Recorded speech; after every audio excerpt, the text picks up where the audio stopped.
Okay, so I think we are live now. So Yeah, I can see. Yeah, it's the red's up there now.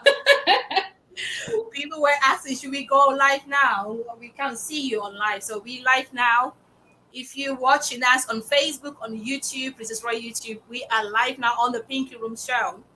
Today is another wonderful day. We have our April episode, which I've got my fantastic ladies with me, beautiful as they look, as you can see. I have Miss Sam, Sandra, Hair Eyeline from Canada, and also Lady Rini from the US. So it's gonna be today's gonna be a wonderful day. We have a lot to talk about. Okay, but before then, what we do on this show, we have what is going on episode, and then we have our own question that we ask people. Throw the question to us that, okay, Princess, we want you to ask your people or your guests about this, what they think. So what is going on is a story about a man who is about, I think he's 30 years old, who abused, I think, 1 year baby, sexually abused the baby. Right. Yeah. So when I heard this story, I asked myself, what exactly is going on? How can somebody do such an evil thing to this little girl? So what do you think about this in a few minutes, about just 2-3 minutes? What do you think about, Miss Rini? What do you think about this issue that is going on for a man as old as 30 years to sexually abuse 1 year old child? Oh, I think it's evil. It is evil, isn't it? Yeah, I don't even have anything else to say except it's evil. He should receive the highest punishment that the law, can give. Seriously, it's evil. It's wicked. That's really it's evil. It should never even be something that is ever happening. How can somebody do that to a little, like you said, it's evil. How can you do that to this little girl, mess her life up at the age of one 30 years old man?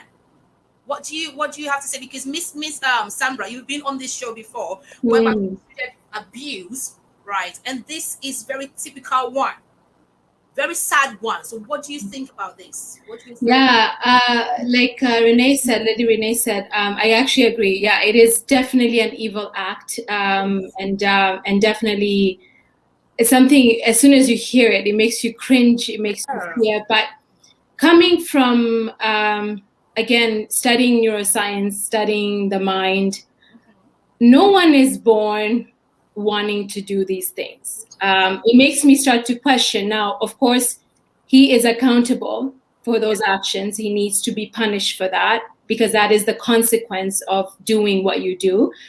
But the one thing I would ask as well is, what happened to him when he was a child? Something must have happened to him for him. Maybe something is definitely neurologically that's going on, because he needs help in order for him not to do this again. So, and this is where it's unfortunate, because there's so much trauma in this world. There's so much pain in this world. And society, unfortunately, our education systems, unfortunately, don't teach us how to live as human beings. They just teach us the strategy. Oh, here's A+1+1. They don't teach us life skills. Children come out not knowing what they want in their life. A lot of schools sometimes don't even have enough rules to protect their students from bullying, from abuse, from it's really it's a broken system. And I think right now we're getting there, where we're now starting to be aware that this is not okay. And really looking at this as, it's punishable. He needs to pay the price for that, because there is a mind that he knows what's right, what's wrong, but there also is a lot of things going in there that are running on automation, that that these individuals are not aware of, right? So it's more making sure that he's getting that help The thing is, people that do is needed, so that he doesn't do this again and hurt any other human being in this way. yeah. But Yeah. most of the time, things like this, we tend to, blame it on maybe psychological problem. So could it be that that person is not well up there, or mentally something is wrong? Yes, it's actually 100% he's not well. Nobody that's well will do that to a child. Like, we would be running and feel like we could do whatever we want. We have we have free will. We have the free will, but we know what's right, what's wrong. We do have a part of us that's tempted to do a lot. We may do wrong things in other ways that are very also not too good, that have consequence. Whether we kill or we steal, or we even like backbite. We talk about someone, we're not authentic. Those are like big things that can hurt someone on a psychological level, right? And also affect their self-esteem. They're sick in the head, and they need to be put away. They need to be put away to be looked at and helped, so that not for the again as human, we need to have it's understanding that this is the first step to saving society from individuals like this. Is we need to get the story here, because there is something that's deeper rooted, that's running, that he didn't feel remorse when he did that. Like, there's a disconnection as a human being, because as humans we feel remorse, so we don't hurt someone. Even when we're that angry, we will prevent ourselves from doing it. We'll prevent ourselves from hurting, because there's something in us that tells us, yeah, I can't hurt my child, or I can't, I have to hold myself back, because this will hurt them, or we'll even feel regret afterwards, right? So yeah, definitely something not right in the head. And he needs help. So, but in the meantime, put him away, because we don't want that for any other human being to be hurt going forward with him. Yeah. Okay, guys, if you just tuned in, this is the Pinky Room Show with Princess Roy, and I've got my wonderful guest with me, Miss Sambra. She's been with us twice on the show. Mm-hmm. Hair eyeline, and she's a specialist. And also we've got Lady Rini, all the way from the US. And today we've already talked about what is going on. So our what is going on episode, that's what we talked about. Thanks. We started having some comments in there. We'll read all your comments. Please keep your comments coming. Know that we are live now on Princess Roy YouTube channel.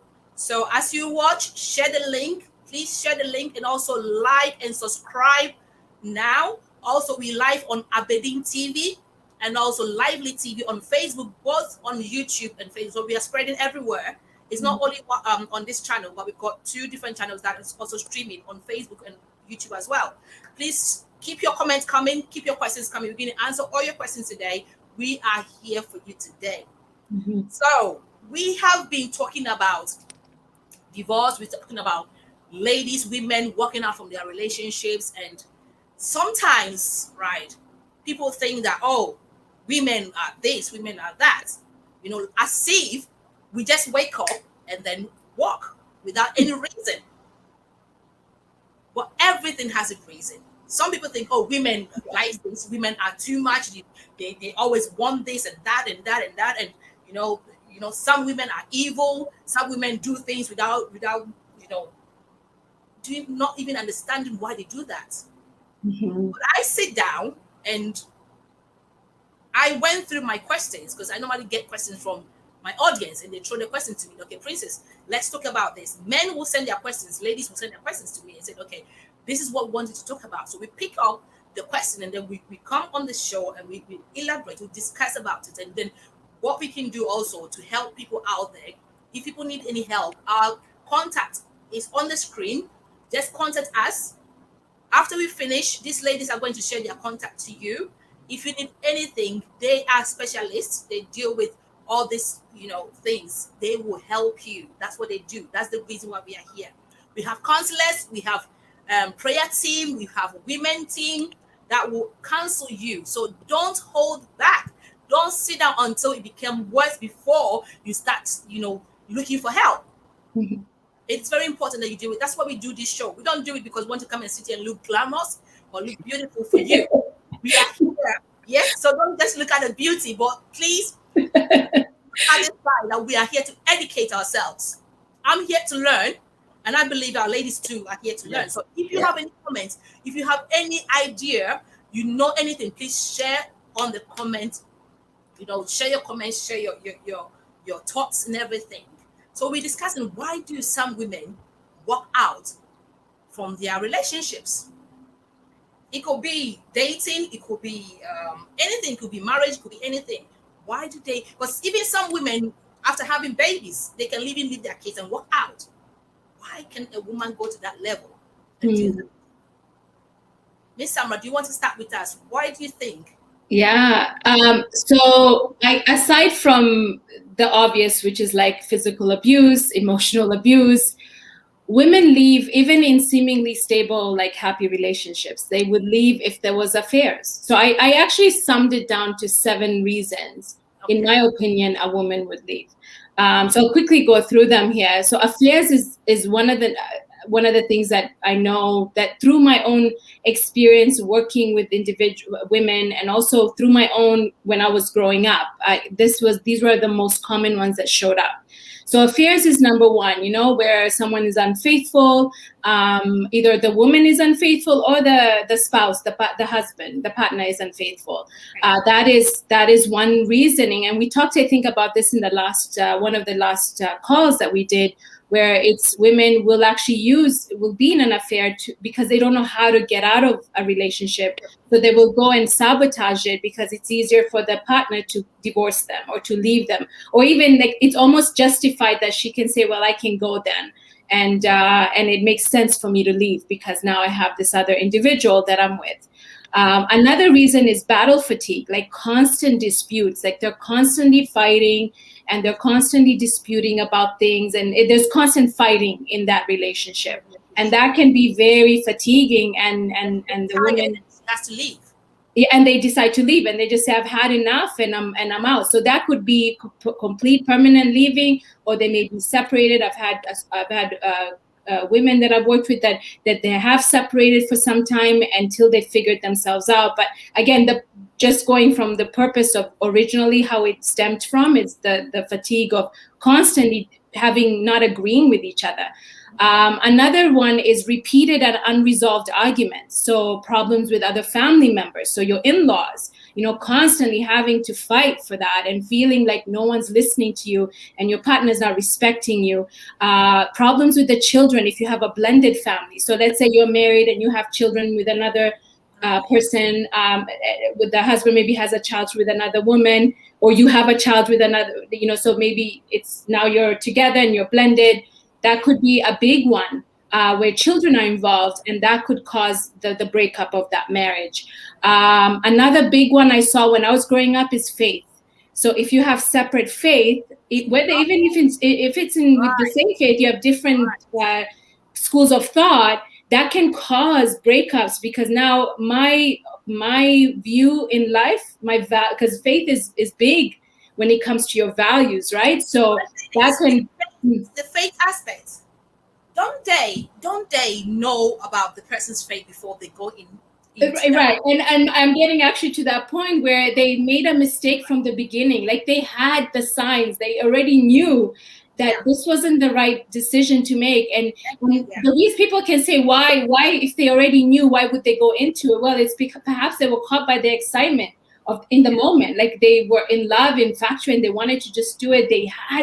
Their gut told them this is not going to work. Maybe they were even given advice. They even saw things happening in their families where maybe there were people that got together and certain signs were there, and they're realizing it after they've actually gone married.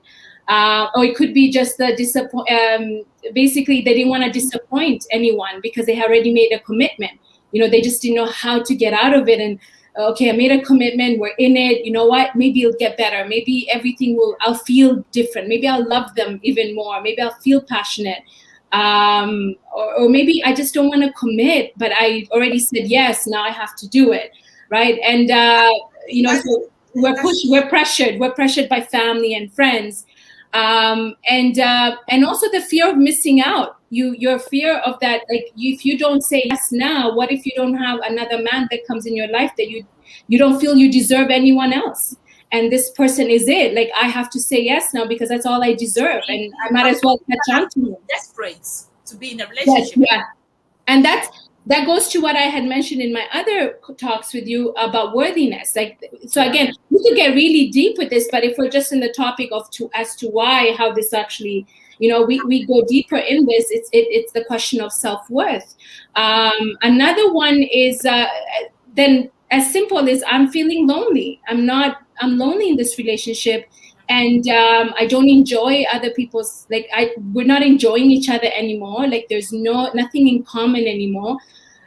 One thing I find with working with the women I work with, the fear of them changing is that if they change and they heal themselves, that their partner they'll have to leave them because their partner is not ready to change and go there. So that's a big one for people even making a change in their life, because they feel that not only their partner, but even family around them, that, oh my goodness, what if I go and I start to do this for myself in my life? What if they don't match me and I have to convince them? And it's that fear of losing. But at the same time, is like when you're in it, you end up deciding we're not in different levels and I have to move on. Especially when a husband or a partner, or we should say, isn't willing to make that change yet. They're not ready. So you'll find women will feel lonely and they'll want to just move on. Yeah. And then finally, your partner taking you for granted. When you have someone that doesn't value you, and that's enough for a woman to feel they feel unexcited, and they're like, you know what, they don't. So eventually they would step out. Yeah. Wow. Okay. So if you just tune in, this is the Pinky Room show with Princess Roy, and we have already started the show. I have Miss Sambra Hairline. Yeah. Miss Sambra is joining us all the way from Canada, and Lady Rini from the US. We're discussing about why do some women walk out from their relationships. Women don't do things because they're crazy. Okay. Especially, let me say this. Especially when a woman is married to a man, right? Who I mean, after having kids, okay, and maybe 1 or 2 or 3 or 4, and she decides to walk out. And some people will sit somewhere and think, why should you do? Why is she walking out from the relationship? You've married for how many years now? You have kids with this man. Why are you coming out? Do you get me? And they don't get time to understand why this. Because to me, there's no woman who is right in the head who have married a man for how many years and have kids with that man and said, okay, you know what? I'm walking out for no reason. And what they said is some women purposely leave their relationship or marriage because of money. Okay, which we'll talk about. Is it child maintenance or whatever? I don't know how you people say it in the Canada and the US. Gold diggers? I don't know, gold diggers? Want the money from a man, she decides to walk out from the relationship. To me, there's no woman out there. To me, there's no woman out there, no good woman, no woman who is right up there who have kids and say that, you know what, I'm walking out from the relationship.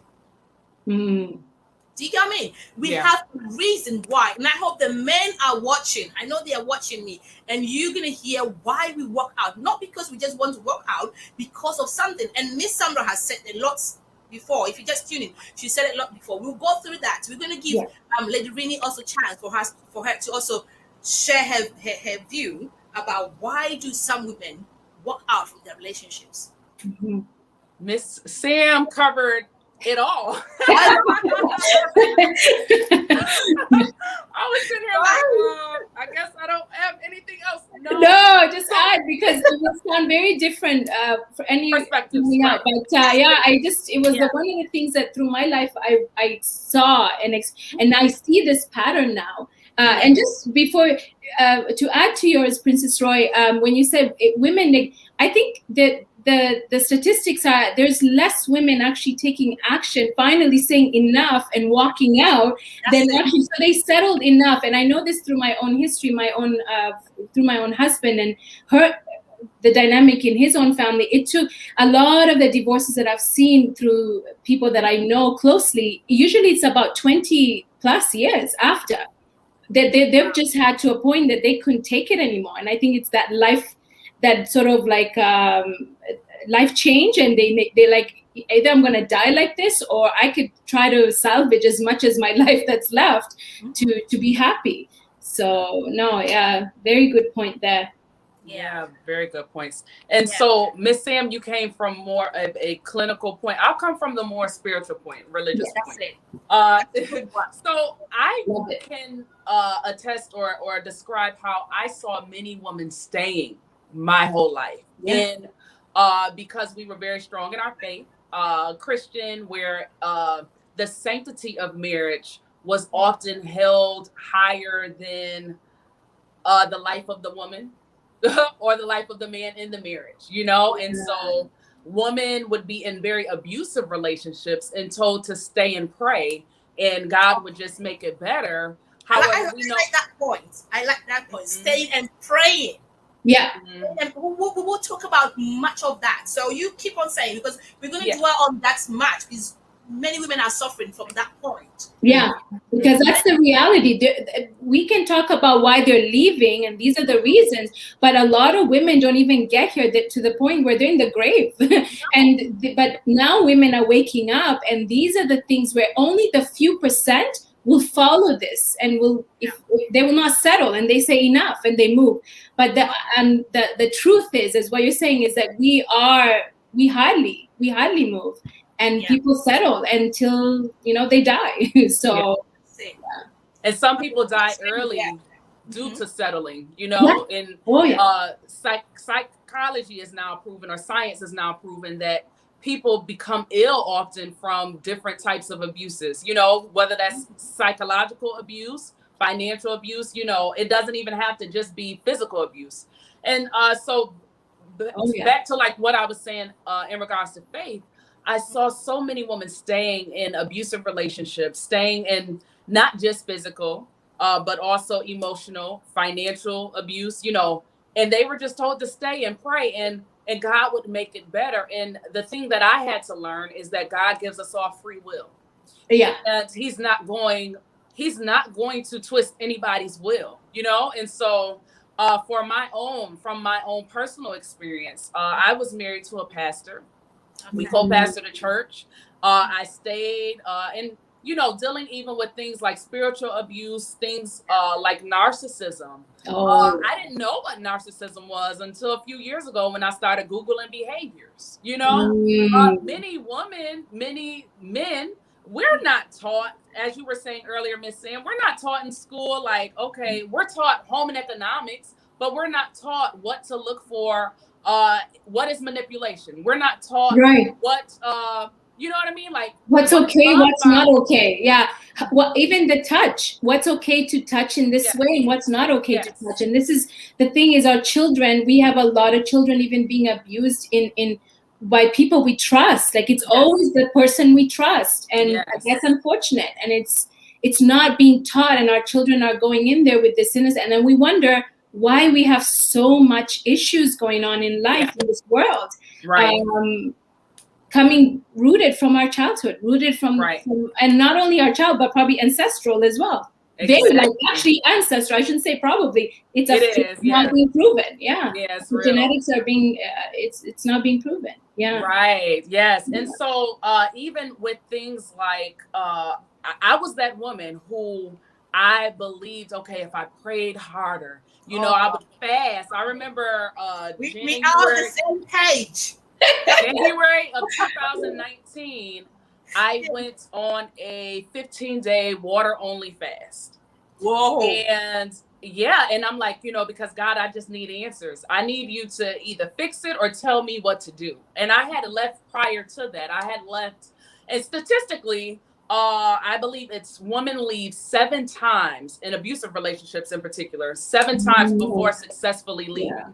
So by this time, I had already left like once or twice where it's like, okay, I'm going to go to a hotel for a week or so. Then another time I went across the country to a friend's house for a week with the kids. And so saying that to say, I went on this fast and I'm like, God, I need answers. Like, I need you to tell me what to do, because leaving marriage was so frowned upon from where I come from. You know what I mean? It's like, you don't leave, you stay, you pray. I had so many books, you know, so many books on how to have a wonderful marriage. And I was following it all, but it takes two people to follow. You know, I was in counseling for years by myself. He went to maybe a few sessions and then became manipulative and would cry and say, oh, the counselor is just against me. You know, I went to deliverance sessions, right? He would get in the deliverance session, ask, could we go separately? Tell them a whole different story, butter them up, you know, because I didn't know about narcissism. But even with narcissism, it is so easy for narcissists to even trick or fool therapists, counsel. You know what I mean? They know what to do. They know what to say. And they're so a master they're master in their craft. Yeah, this is how they survive. Yes. It's survival for them, and they need to be really mastering these skills to be able to exist and be accepted in society. That's how they live. Yeah. I realize that now. Yeah. Oh yeah. But if you don't know that, and so even with that deliverance session, one in particular, the woman at the end, she's telling me, oh, he's sorry for all the things he's did and everything that has happened. Just forgive him. You know, and that is a thing too. And I know we're talking about why women leave, but many stay in the name of forgiveness. I've forgiven him. He's forgiven, but I'm gone. Yeah. You know, and so forgiveness does not always mean reconciliation. No. Forgiveness does not always mean you stay for the rest of your life. For the rest of your life. Yes. And I'm just thankful to God. I'm thankful that I know that my God, he does not uphold the sanctity of marriage above our lives, you know, and sanctity. Exactly. In itself means holy. In itself, it means something that doesn't cause you pain, you know? And even if we talk biblically, the Bible, 1 Peter 3, it talks about the husband loving the wife as Christ loves the church and laid down his life for it. And I see so many women sacrificing and becoming like the Christ in their home, and it's out of order. Really, the husband is supposed to sacrifice. And honestly, last time I checked, Christ always loved the wife. Christ always loved the church more than we can ever love him. You know? And so honestly, we should be seeing the correct order is we should be seeing husbands love their wives, honestly, even more than wives love their husband. But let me tell you what, but the thing is, most men don't focus on that part, right? It's always the women not submitting. So, and my problem is, to me, I always say this, that if a woman is being loved by a husband, right? It's easy. Loving her in the right way and cherishing her, respecting her. Love to me humbles a woman. Love is something powerful that humbles a woman. Yes. Right? Because look at how women can behave if they are loved. Yes. A woman can do crazy stuff for a man because she is in love. Yes. Yes. She's in love. That's why God said that first, man, love your wife, because he knows that when the love comes, submission will come automatically. You don't have to easy. You don't have to fight for it. You don't have to command it. It's simple as that.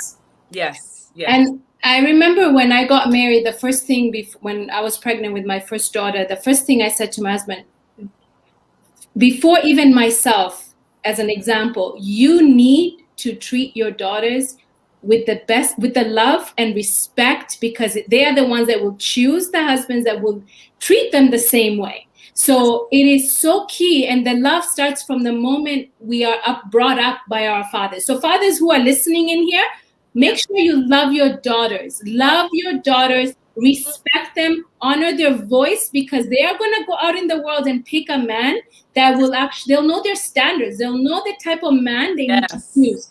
Because we don't want to get to a point where they don't feel worthy and pick the wrong, and then it's that sort of like, because again, when you're in it and you're being, even when a man would love a woman that doesn't know that she's worthy of love, that can cause conflict as well. So, Yes. just playing devil's advocate here, but just again, let's go back to the root of it.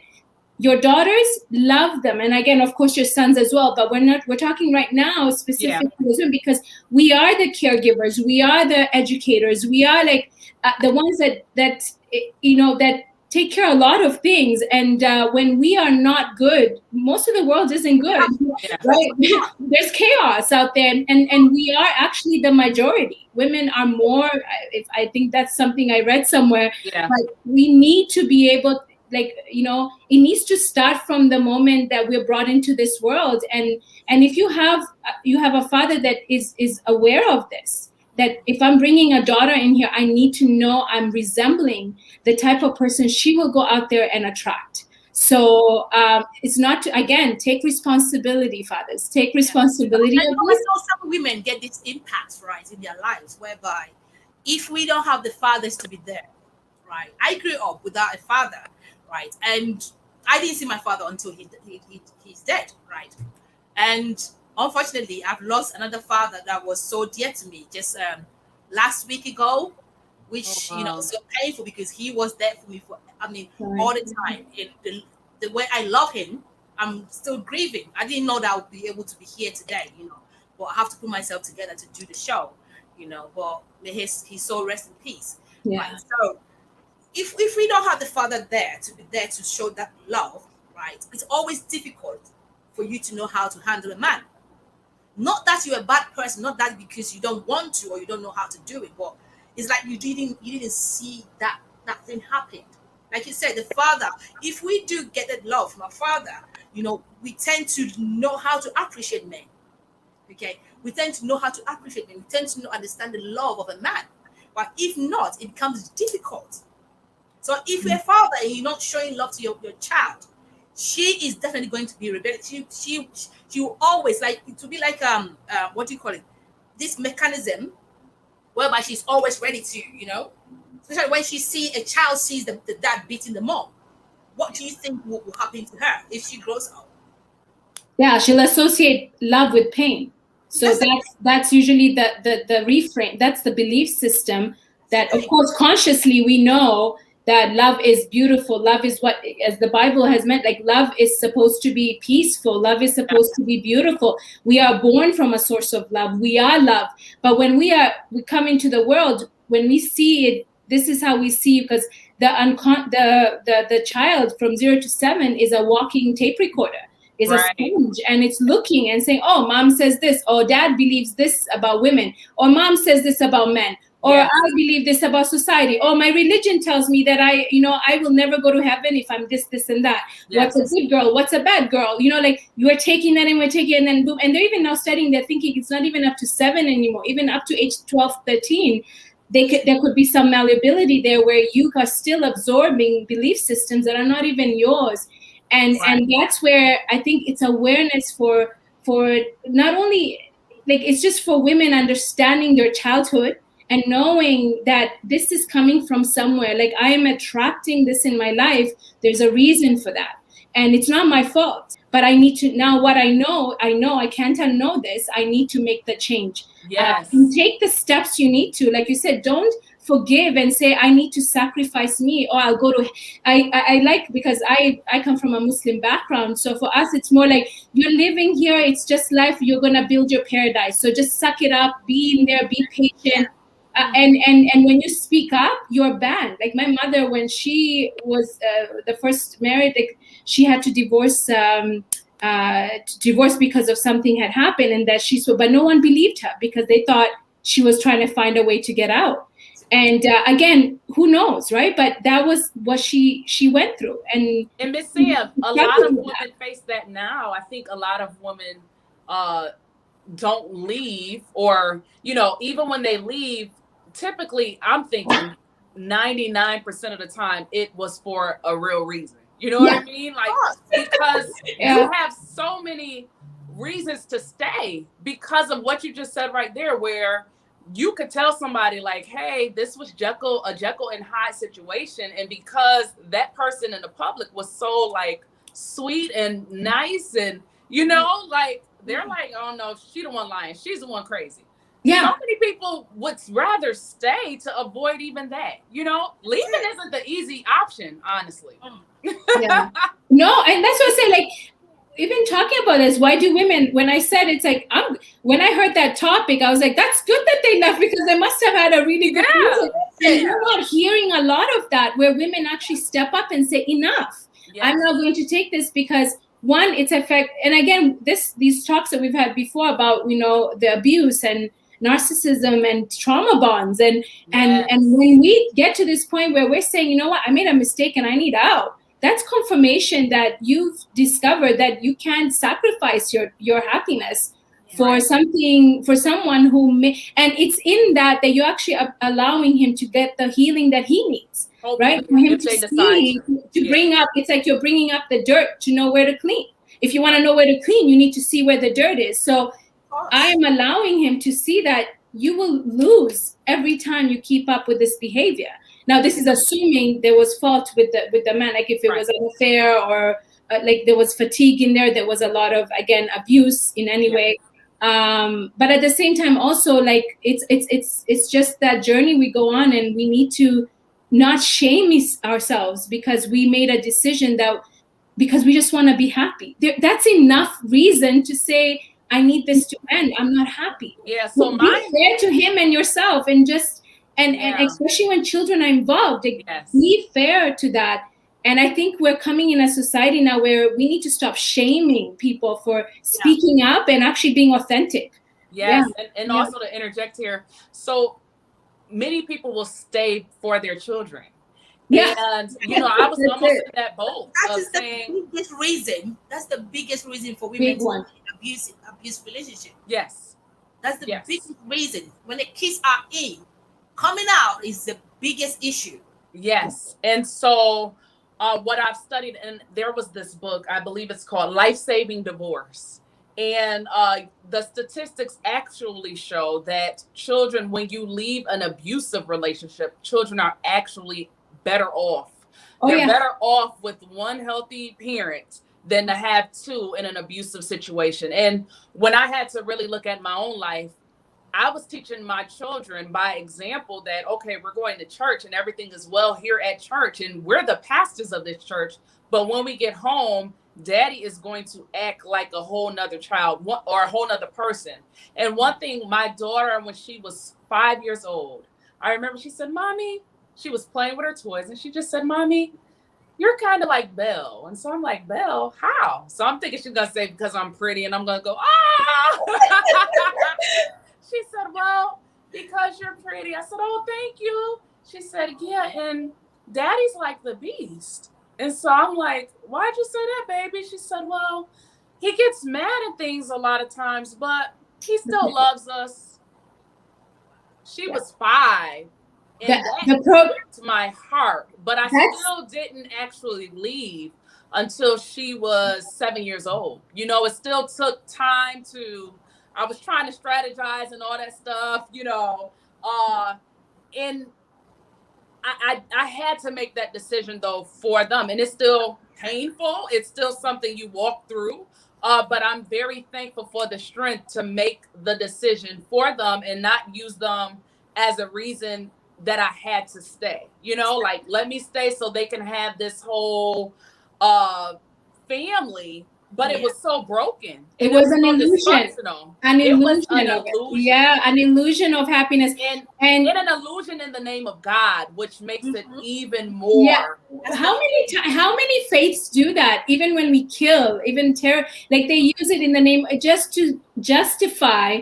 Yes. And that's a whole nother level, right? Yes. But that confirms evidence of children and the programming is that they're seeing, they're noticing, they're associating things, like they can even give examples, like they don't understand. They just know that when you are there and you're tolerating it, that's okay. That it's actually supposed to be like this in the home. That the man or the mother is allowed to be angry and be because they're angry, and you say, oh, they were just mad. Maybe I did something to make them mad. Children actually grow up thinking, especially when either when there's conflict in the home, that they don't feel, they translate that as I'm not enough, that I could make them feel okay. Yes. That I'm not enough, because it's always about the self. Right. And how can they Like, fix it's it? always about the self. Yeah. And when we grow up, we basically make it about ourselves. And then we start to translate that, okay, I must be not worthy, or love is associated to pain. And this is actually, this is familiar. So I can handle, I've lived how many years in that home where my father was very abusive. So I can be in this relationship and tolerate. And then you'll hear people say, well, I handle pain very well, and it's not a big deal. It's not about handling pain.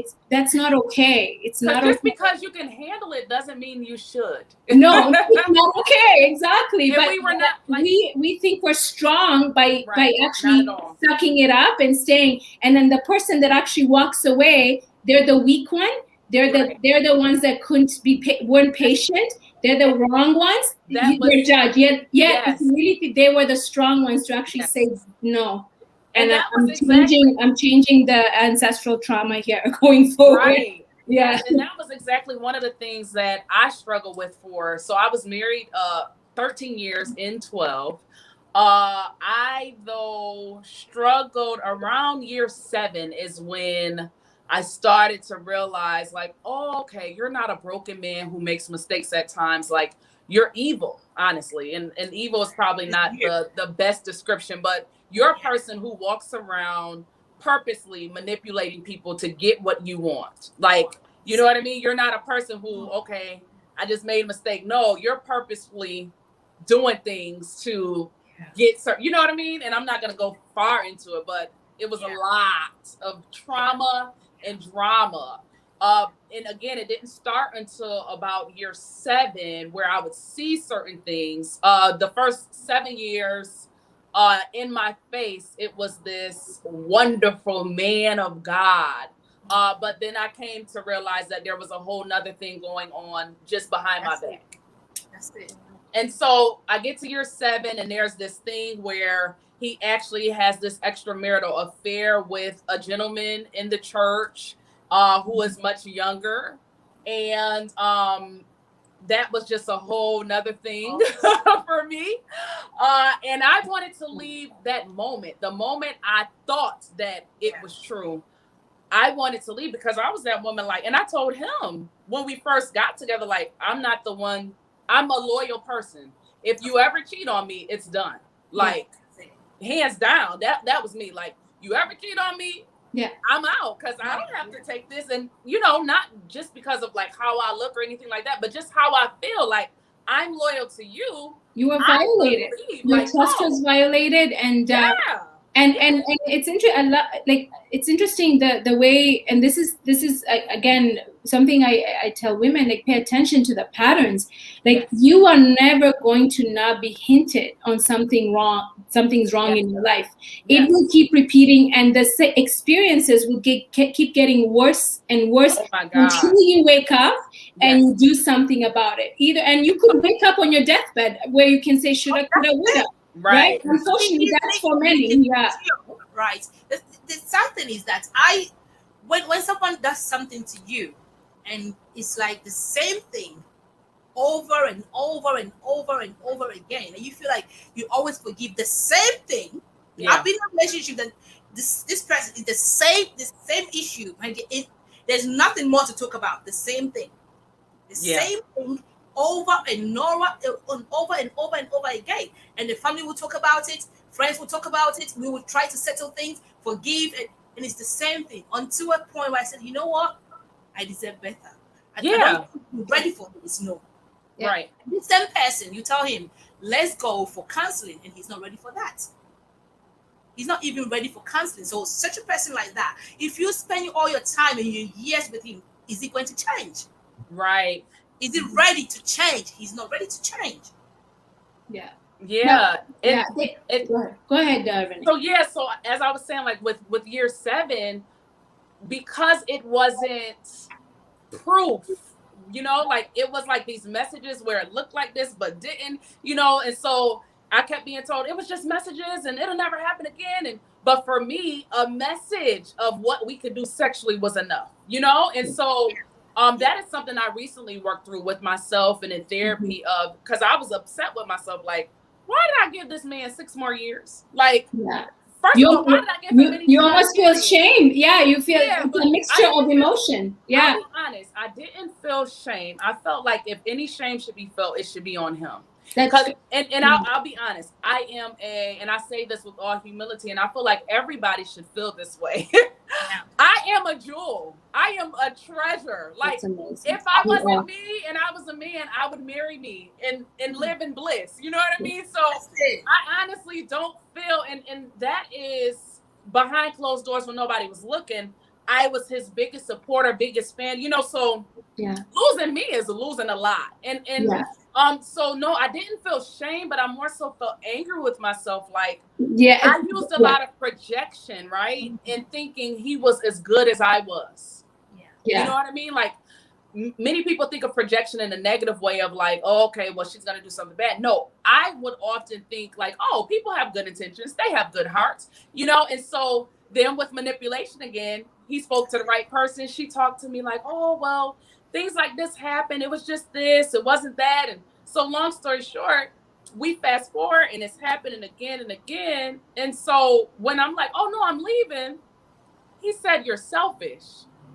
You're not thinking about the church, not our kids, but you're not thinking about our church, you know. And then fast forward, when I do leave with the church, he then puts a smear campaign on me. He then tells them that I stole money and I'm out here lying just to bring him down because I'm bitter, because I still want him, but he doesn't want me. Saying that to say, when I went through that, I understand why many women don't leave. When I went through that, when women leave now, I'm like, well, what happened? How are you? Are you okay? Because I know it's so much harder to leave than it is coming to from your points, like you being a pastor's wife, you thinking about what people are going to say, the church is going to say, the society, the community, what are they going to say? So because of that, so that's why many, you know, when I was growing up, I was always dreaming of marrying a pastor, right? Ooh. And not even like the ministry I have, because my music, and you know, when you have you put in music and all that, it's like automatically they want you to get married to a pastor, because you know you sing, your pastor, your husband is the pastor, he preach and you sing, right? So I was up that other dream, you know, of getting married a pastor, and I think, oh, the pastors are good and all that. But today I sit back and I think about it. I said, no, I don't think I could marry a pastor. And Princess, that's not every pastor. I'm a pastor technically, you know, so it's not every pastor. I said, I was just gonna say that it's not every. I've met really good, amazing. And I'll say mentors. The reason I said woo though was because I come from generations of pastors and all that on both sides. So as a child, I never thought I would marry a pastor, and I never wanted to be a pastor, you know, so that's why I said woo, you know. But no, thankfully, the ex-person in my life is an exception. You know what I mean? Thankfully, that is not everyone's testimony or story, you know? Yeah. It's such a and I think, and when we talk about emotions that we feel, a lot of the shame comes from, what are people going to think of me? Will people believe me? And that's what I mean by where the shame is, that emotion is actually like the first one that will come. So that guilt and shame, that guilt of, one, I feel guilty. One, how are people going to see me? Will people get that I actually am justified here? Because it's not something, how do you open up to say this to people and say, this person is this way? Like, how can you, you almost want to shout it out so that people can believe you. Would they even believe what you say? If you tell them this person is this kind of person, you know, like if it's a pastor, the church, are they going to believe what you say? Yeah. And typically with abusers, let's just be honest, abusers don't abuse all the time. You know what I mean? People who cheat, they're not cheaters all the time. So they manipulators, they know who to do certain things around, how to be, you know what I mean? So it makes they know how to tell their stories to be believed. And so when I left, honestly, I wasn't going sharing stories. Like even now, I'm sharing this for the first time publicly. Yeah. If my family see it, it'll be their first time even knowing. That's good. No, it's good. It's good to speak up, because there are people out there that are settling and they're feeling like, as you said, they feel ashamed to speak up, because one, I'm going to be banished. I'm going to, and this is our ancestors, our caveman time, where there was a time where we needed to be in a community, and if you actually spoke up or did anything, when you are banished from that sort of like that tribe, you had to face dinosaurs and tigers and all that, like by yourself without protection. That belief system has been carried in our genetics until now, which is how we are so afraid to be authentic. Or, Miss Sam, if you add religion to that, some religion will say things like, oh, if you tell anybody, you're backbiting, you're talking about somebody, you should just forgive them. Don't say anything. And I know now, just through my relationship with God, that it is a part of my job description, my assignment now to ring the alarm on this stuff, so many absolutely people, you know what I mean, are suffering, if women suffer, then their children are suffering, and then it's going on and on and on, and that's why for me, I work with women, because again, when you can heal a woman, you heal a whole nation. You heal, because you heal the children, and that next generation takes on a whole new mindset, right? So another thing I like, just to add on to what you said about when you add religion, like for children who do not speak about the abuse that they're going through in their home with their parents, they're not allowed to speak ill will of their father and their mother, because that's considered a sin, that you're like not a good child. That was something that I had to face, where it's not because I hated them, I loved them. And I was orphaned at a very young age, but my upbringers, my caregivers, it was just more like I needed to say what I was lacking and what was actually I was going through. And I was afraid to speak up for a long time. So as children, they are given this belief that your mom and dad are everything. And if you start to do that, it's almost you feel guilty. You feel you're ashamed that, oh my God, I'm going to get them in trouble. And what if something happens? And I know this for a fact, because I work with women that are coming in and they're ashamed of what they've done, because maybe if they kept quiet, they could have kept things together. They could have kept things, and they're living with that till as adults. And now it's manifesting in their lives, in their career, in their relationships, and it's a thing. It can take just one little thing where you spoke up, and it changes the trajectory of your life.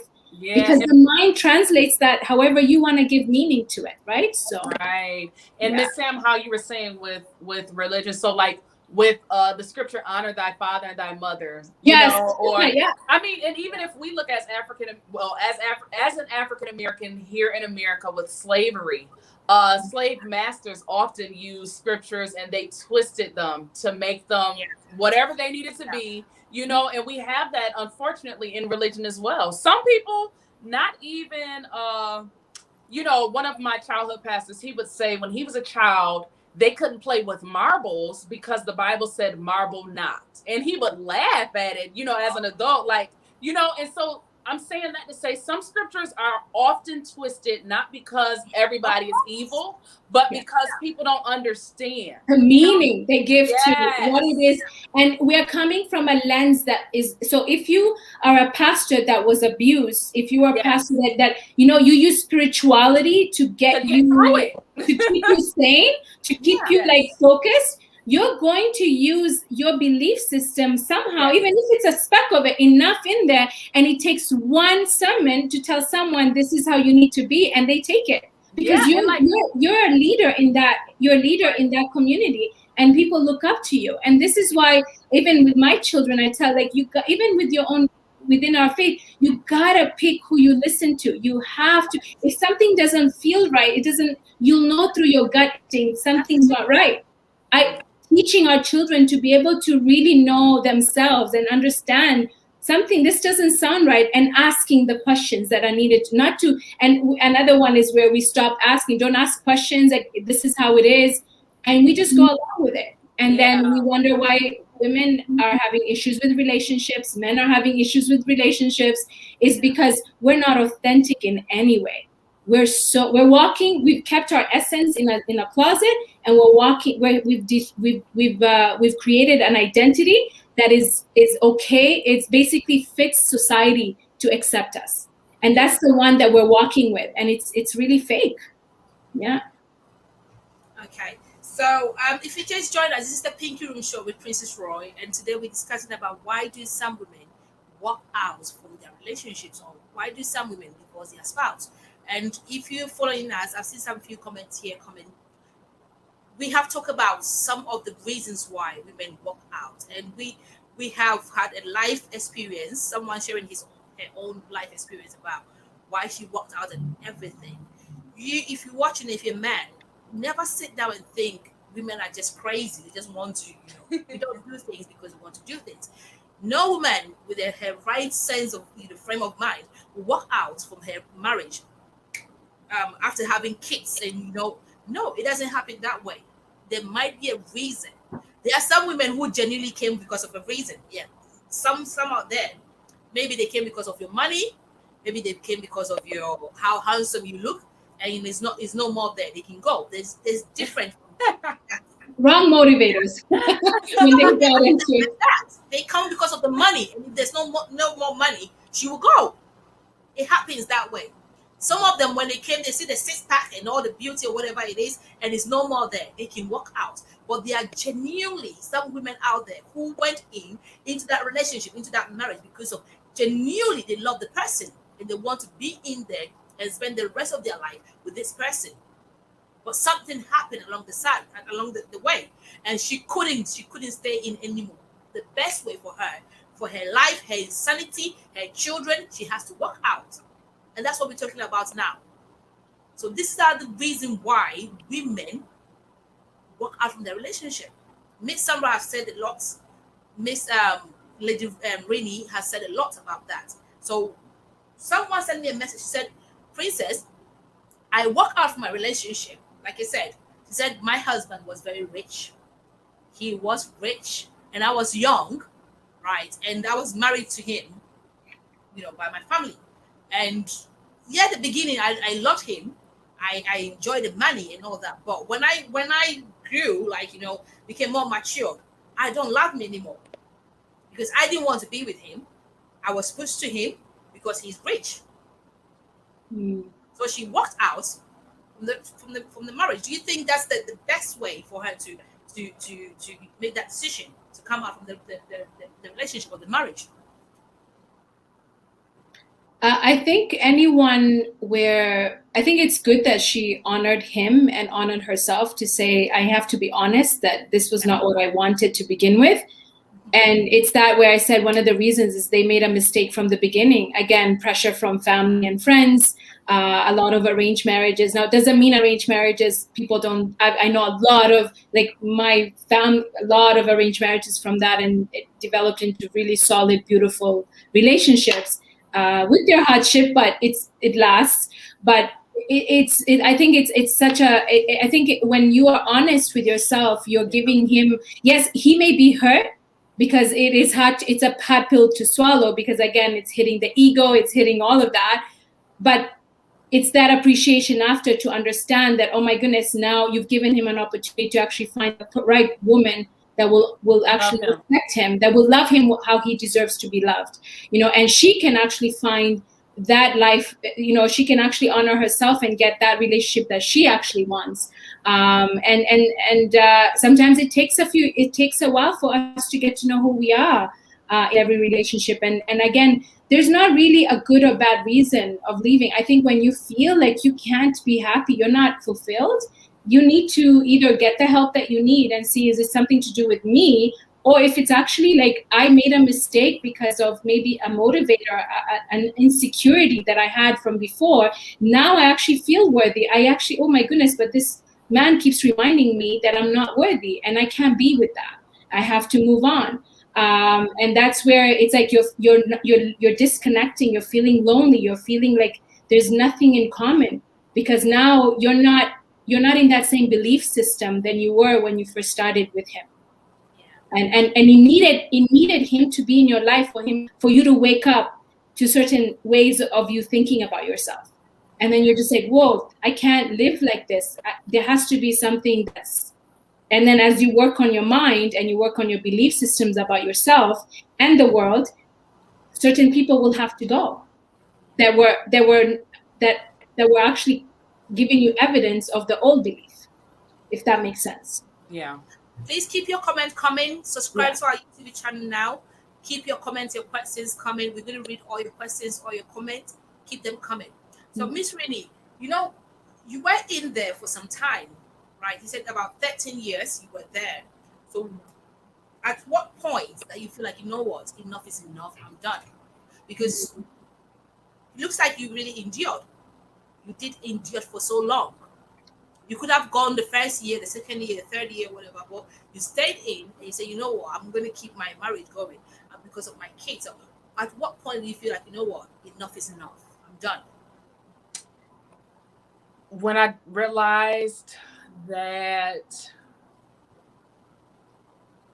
when was it? Oh, so April, it was approaching my birthday. My birthday's in May 7th. Oh, and May is 2nd May. Oh, nice. It's a month. My daughter is May 18th. So you guys are you guys all Tauruses? Yeah, and I get along with her so well. So we were like a month before my birthday. It was at April. And I remember he just looked at me and said, "You're a failure." And so I laughed. Like, we were sitting on the couch, and he was just like, "You're a failure." And so I laughed. I said, "No, I'm not." And he said, "Yes, you are." And I said, "So how? Like, how am I?" And he said, "Well, you didn't finish your degree." And I said, "Well, and I'm a person, I graduated high school with a 3.9 average a year early. However, he wanted to marry me so bad. We just had to get married right away. I actually married him 4 days after I turned 18, and he is 9 years older. So it was a manipulation situation from the beginning. Yeah. Flag. Yeah, I mean, yeah, but it took till I got older to really realize, older, I Googled some things and I'm like, oh, you were playing a game from the beginning. Like, I was just your cover, and you knew you were an undercover homosexual from the beginning. And it's okay. Yeah. Like, live your life, but leave me and my children. Exactly. Don't hurt. Don't. Yeah. Because I don't want to wake up with AIDS, and thank God I don't have it. But who wants to wake up with that because of what you're like? Just live your life. It's 2021. Live your life respectfully. Yeah.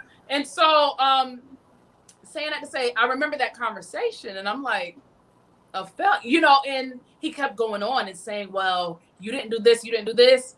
But I knew that those were all things that he felt about himself.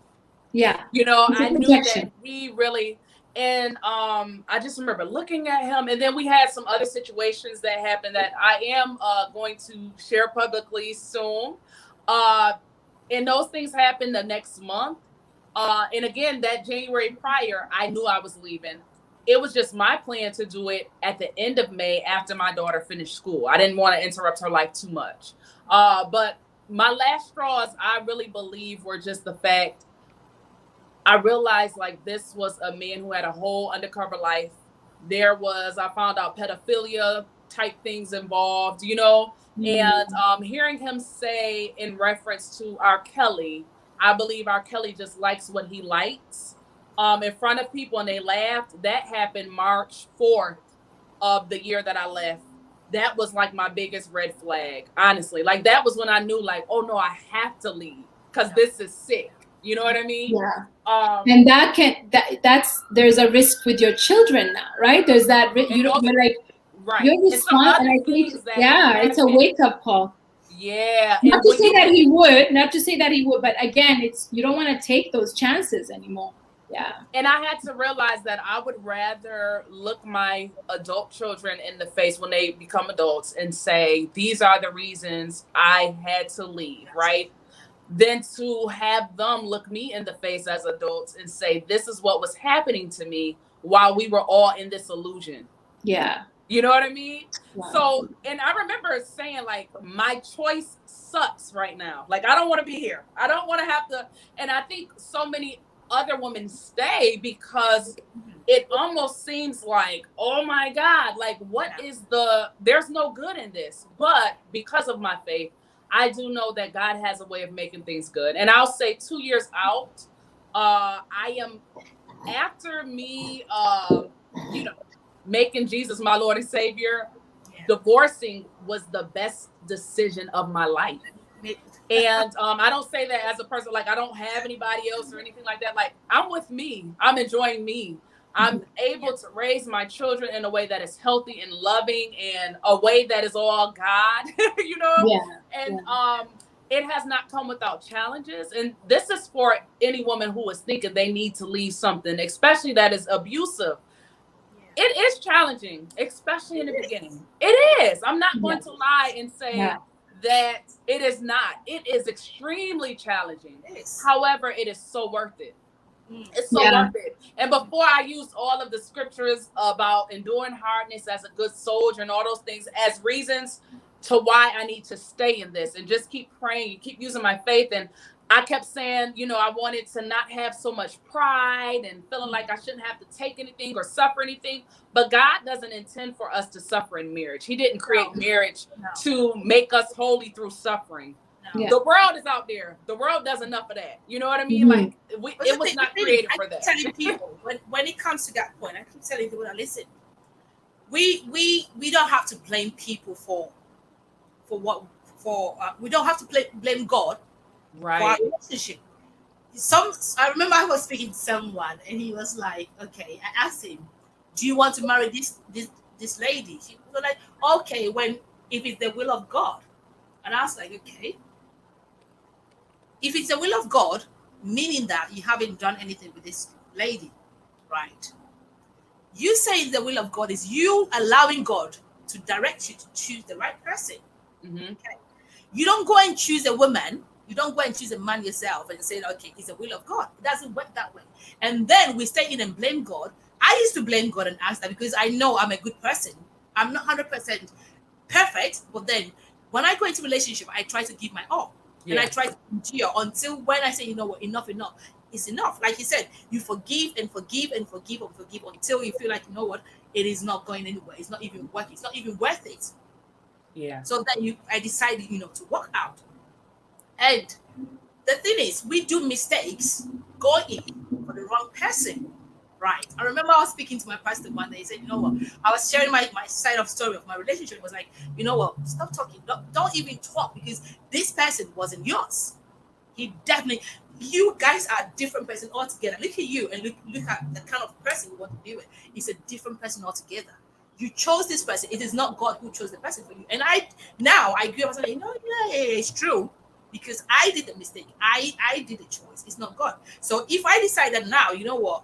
I'm coming out. Like you said, the church will tell you, pray, fast, and all that. And I have prayed, I have fasted, I have done everything that I have to do. If it comes to prayers, I'm like crazy prayer person.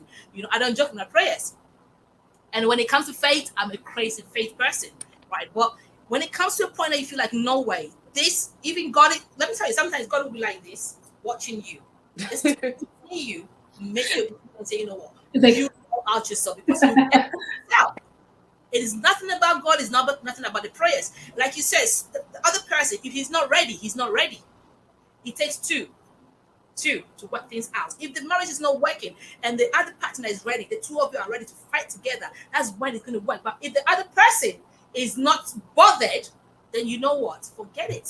It's not going to work. Sometimes they'll tell you that pray for the person, he's going to change. Pray for him, he's going to change. But the thing is the person ready to change? Even God cannot force any man to change unless they are ready to change. It's simple as that. This is why when as human beings we asked for free will. Yes. This is responsibility as a human being. Yes. We asked for it, he gave it to us, and now when things get to a point where we make mistake, it's God's will. This is how it's God's will. And I'm meant to be in this. Maybe there's a reason and I just need to, and just be patient with it and keep at it. No, like you said, Princess Troy, God's looking and say, no. I did not give you that. You chose to do that, and I'm just sitting until you get the lesson. And then if you want to change, I will meet you there, because I gave you free will even above the angels. So we, even in our faith, it's like us humans are like the highest, his best creations, his best formed creations. Like angels had to bow to Adam, right? So it's like that's, and I think that's in any faith, Christianity, Judaism. Like again, I'm speaking from my own, but this is, we have to look in the mirror and say we are the most beautiful, best creation that he did and put on this earth above anything else. And we were given because of the mind, because of free will, because we can choose right from wrong. That's what makes us different from an animal, right? We are a species of an animal, but we are able to see what's right, what's wrong, be able to go through life experiences and learn and get wisdom from it. And it's through these, and I say it's not that I made a mistake and I chose so and so. I think when we can change perspective on that and change the language on that and saying, I needed to be with this person because if it wasn't for this person, I wouldn't have stood up with my own 2 feet and said, enough. I will not allow this to continue for the rest of my life and into my children. Yeah. And it stops. And if you look at every story, people that have gone through certain traumas, it is a pattern, even from the mother, from the aunts, from the grandmother. Like you will see, even you, Lady Renee, like just look at the history. It may not be in the same storyline, but the flavor of the energy is there. It's almost similar in regards to how we think about being in a relationship, being sacrificing, like that how we set our worth.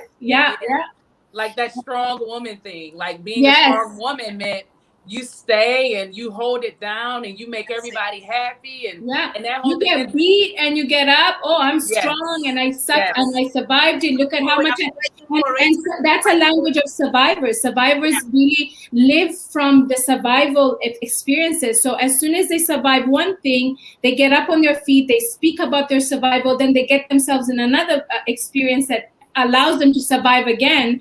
And they keep, because it becomes familiar in their mind, unconscious.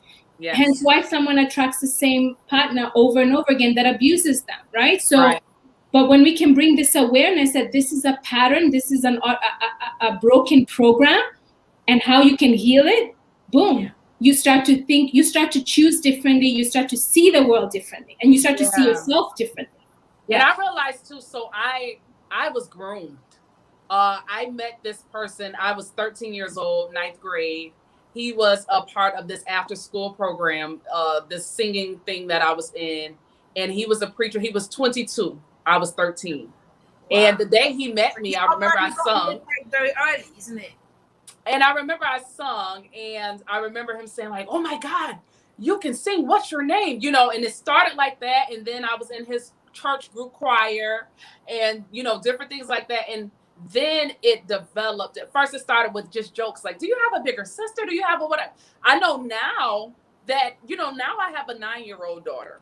And I know that I would try to cut a man's tongue out of his mouth if he was telling her she's pretty. No, for real. No cat. I'm serious. Yeah, I know. It's like, cut his tongue out and have it in my hand while the mugshot picture is being taken, okay? Like, no, you slap him with that tongue too.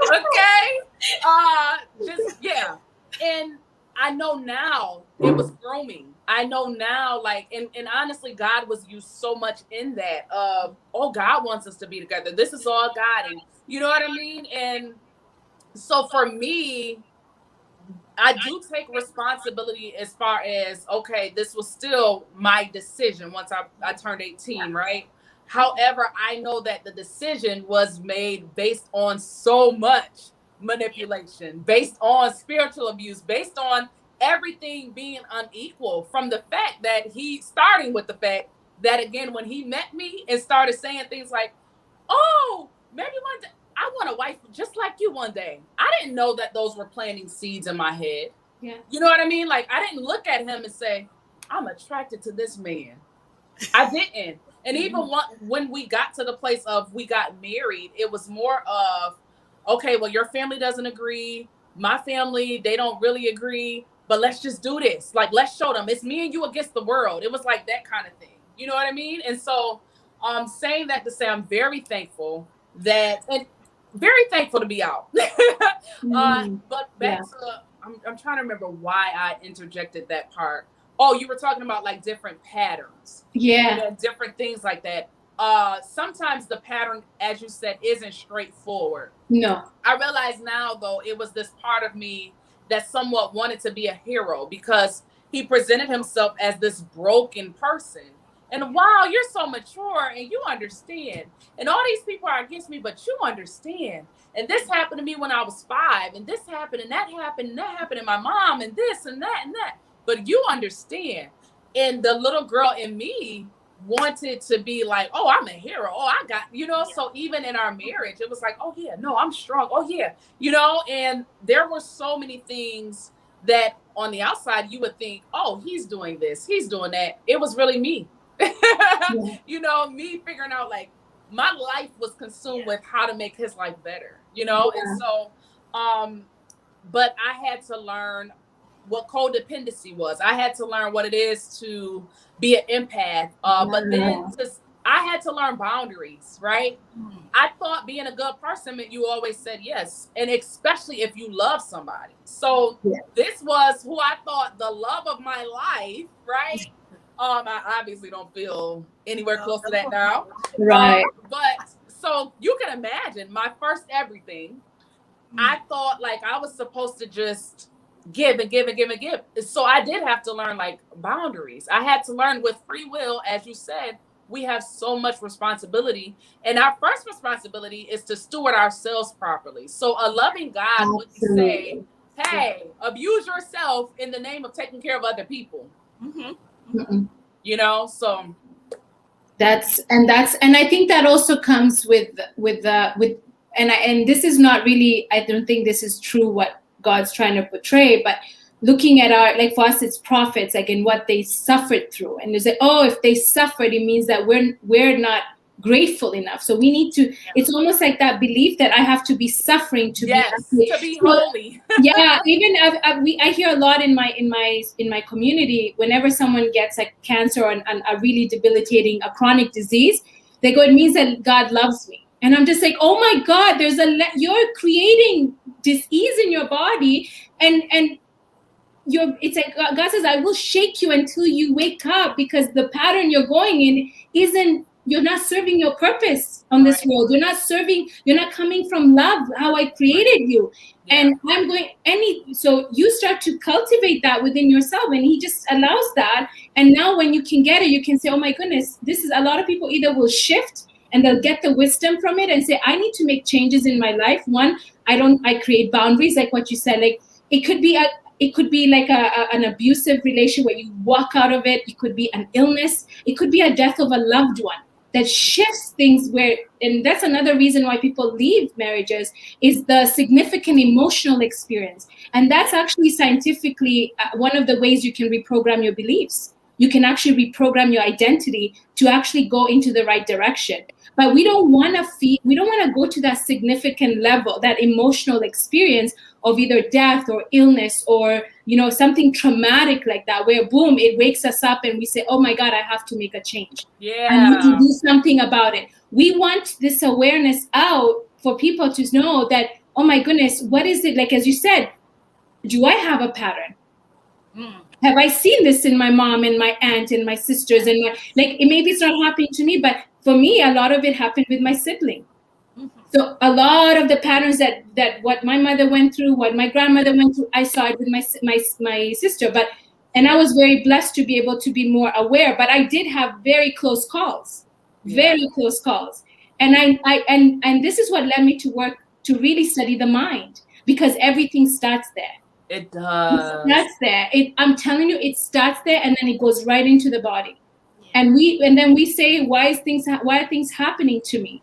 With our bodies. Really, Miss Sam, so that is one thing, Princess, you asked what was a wake-up call. So March of 2019, I went to this specialist, Progressive Medical, and they gave me a list of things that were wrong.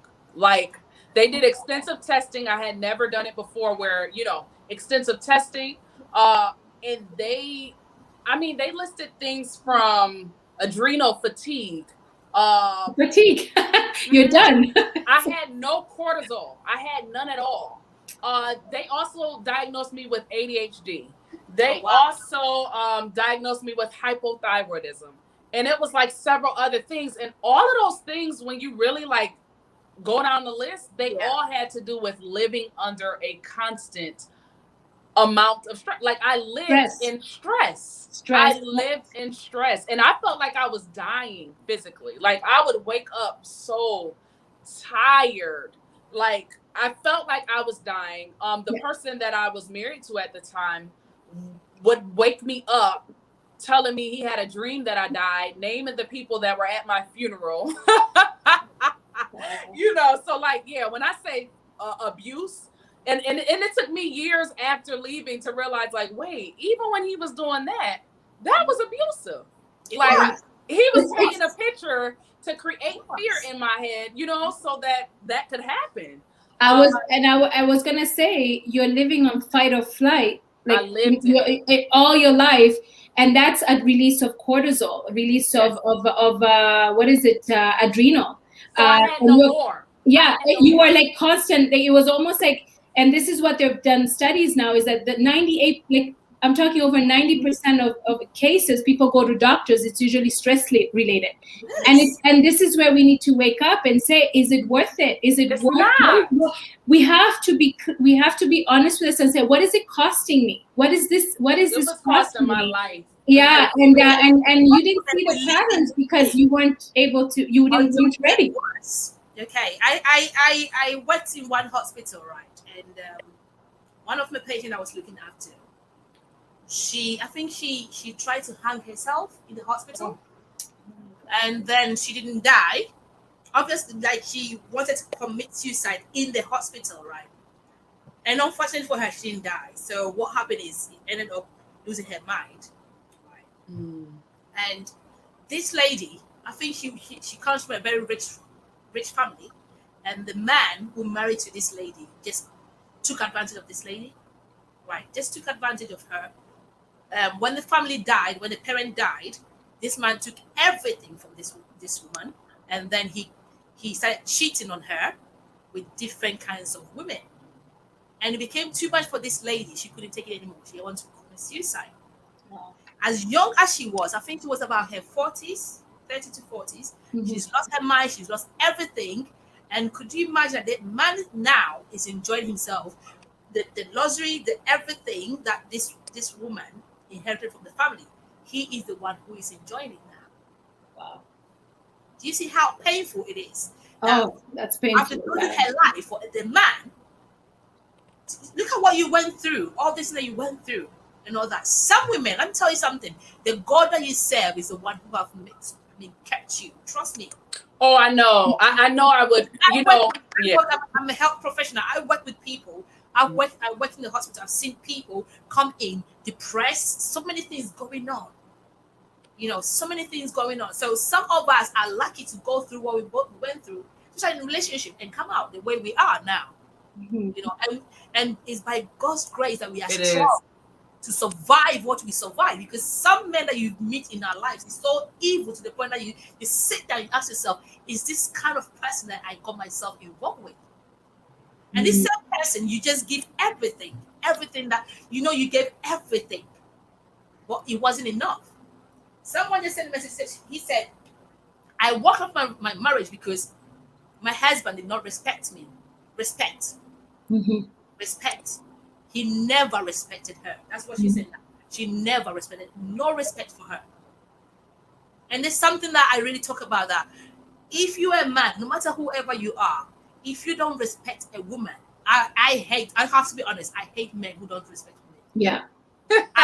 I hate it with all my let it out, Princess Roy. You married to a woman, and you feel that you can talk to her anyhow, disrespect her, even in front of your friends and family. That's a man that's very. Let me tell you, that's a man that's very insecure. Yeah, and it's someone who's insecure will do that again because they need to survive. They need to feel worthy. and value. They're really, really insecure inside. That's where right away, if any woman here has a man that does this, that man is very insecure. Inside, they feel like this. They feel so small, and you are allowing them to feel big, and they're using you as that experience. So you can decide, do I want to continue to be a character in his movie, or I can walk out and say, I quit. Like, I am not going to accept this role anymore with you. Take a bow, baby, and go. Yeah, I hear you, Princess Roy. That's one thing I can't tolerate is a man who talks down at people. Like, I can't. Like, that's the first thing I look when I was dating, how they talk to other people. Yeah. So when we go to restaurants, when we go, how they talk, right away was my indicator. Is this person, because if you're not good outside with strangers, how are you going to be with me who you know and you get used to? Right. Yeah. It's true. It's true. And some men, like, you know, that lady said as well, that this man will never appreciate her. Will never appreciate her. No matter how she dresses, this man will have something to say. Right. And I went through a relationship like that.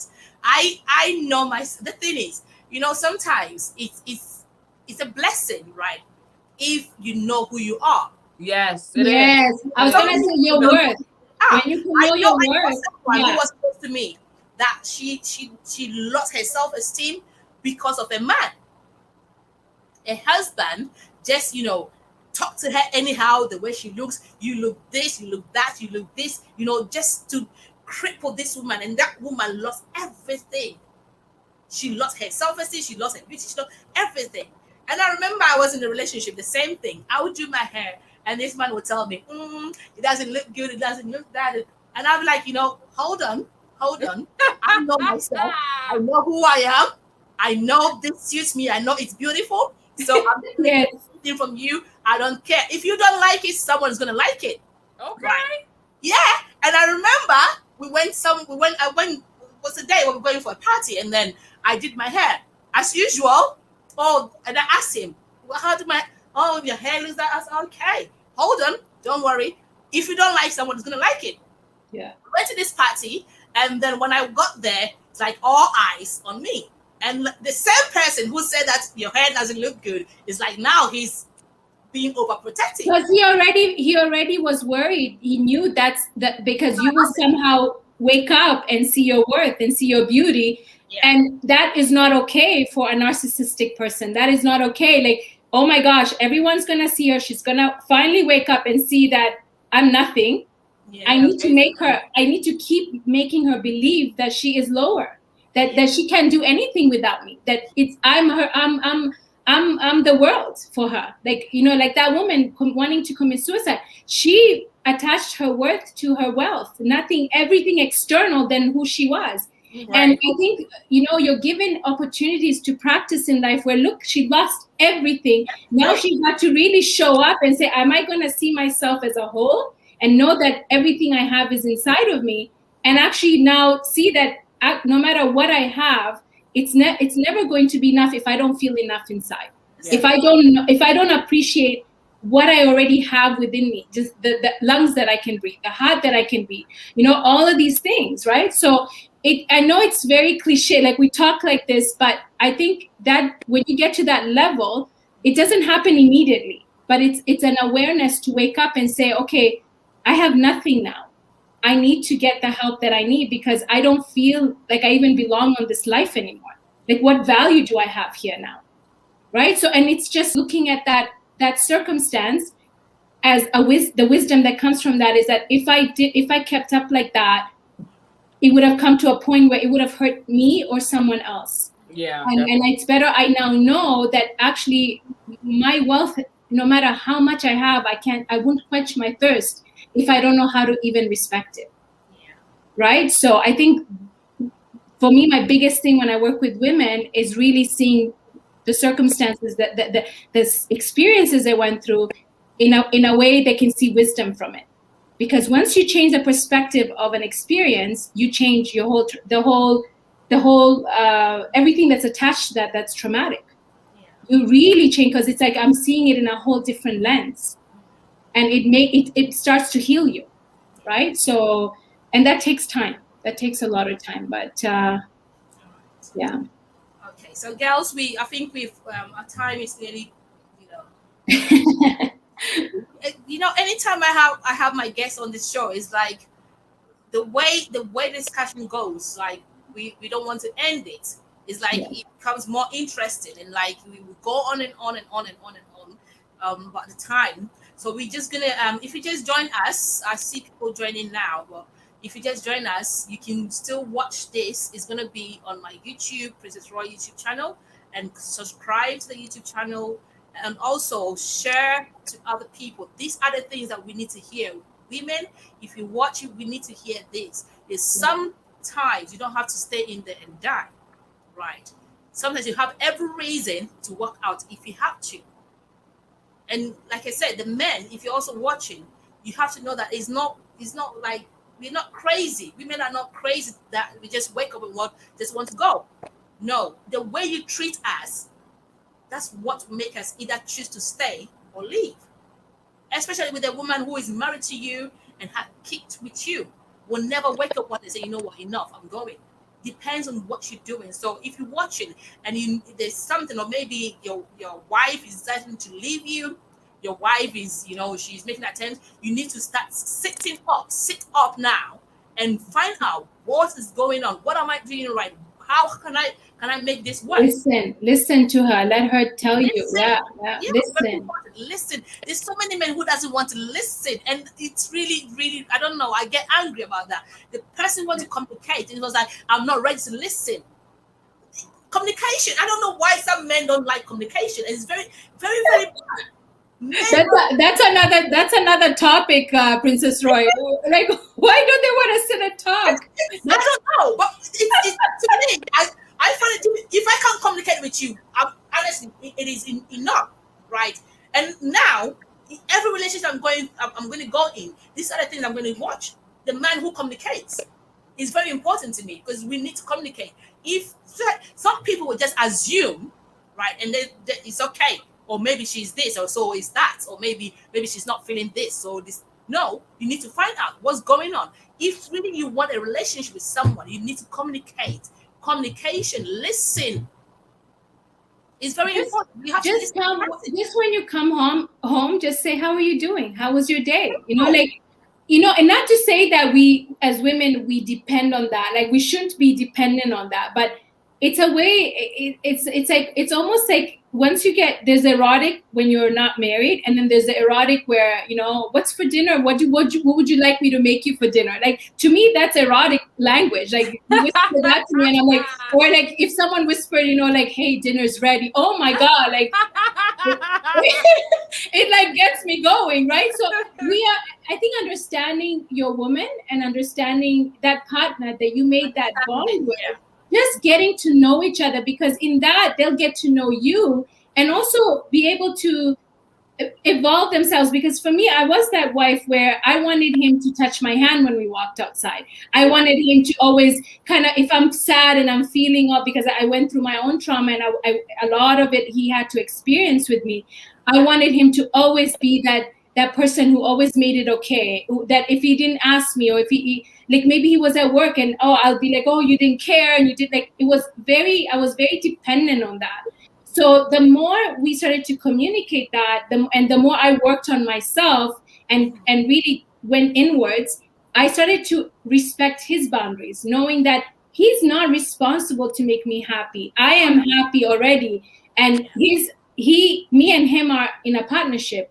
We're sharing. We're not depending on each other. Yeah. So I think looking at our relationship in that way. I have something in my life that what I have said to myself, that I'm not going to go in any relationship with any man, right, until I feel like the connection is too strong. I can be your best friend. I can be your friend. We can talk. We have that kind of level. Because at the end of the day, if I can play with my husband, if I can, mess about with my husband, if I don't have that level, I can't talk to you. We can't fool around together. We can play around and mess about.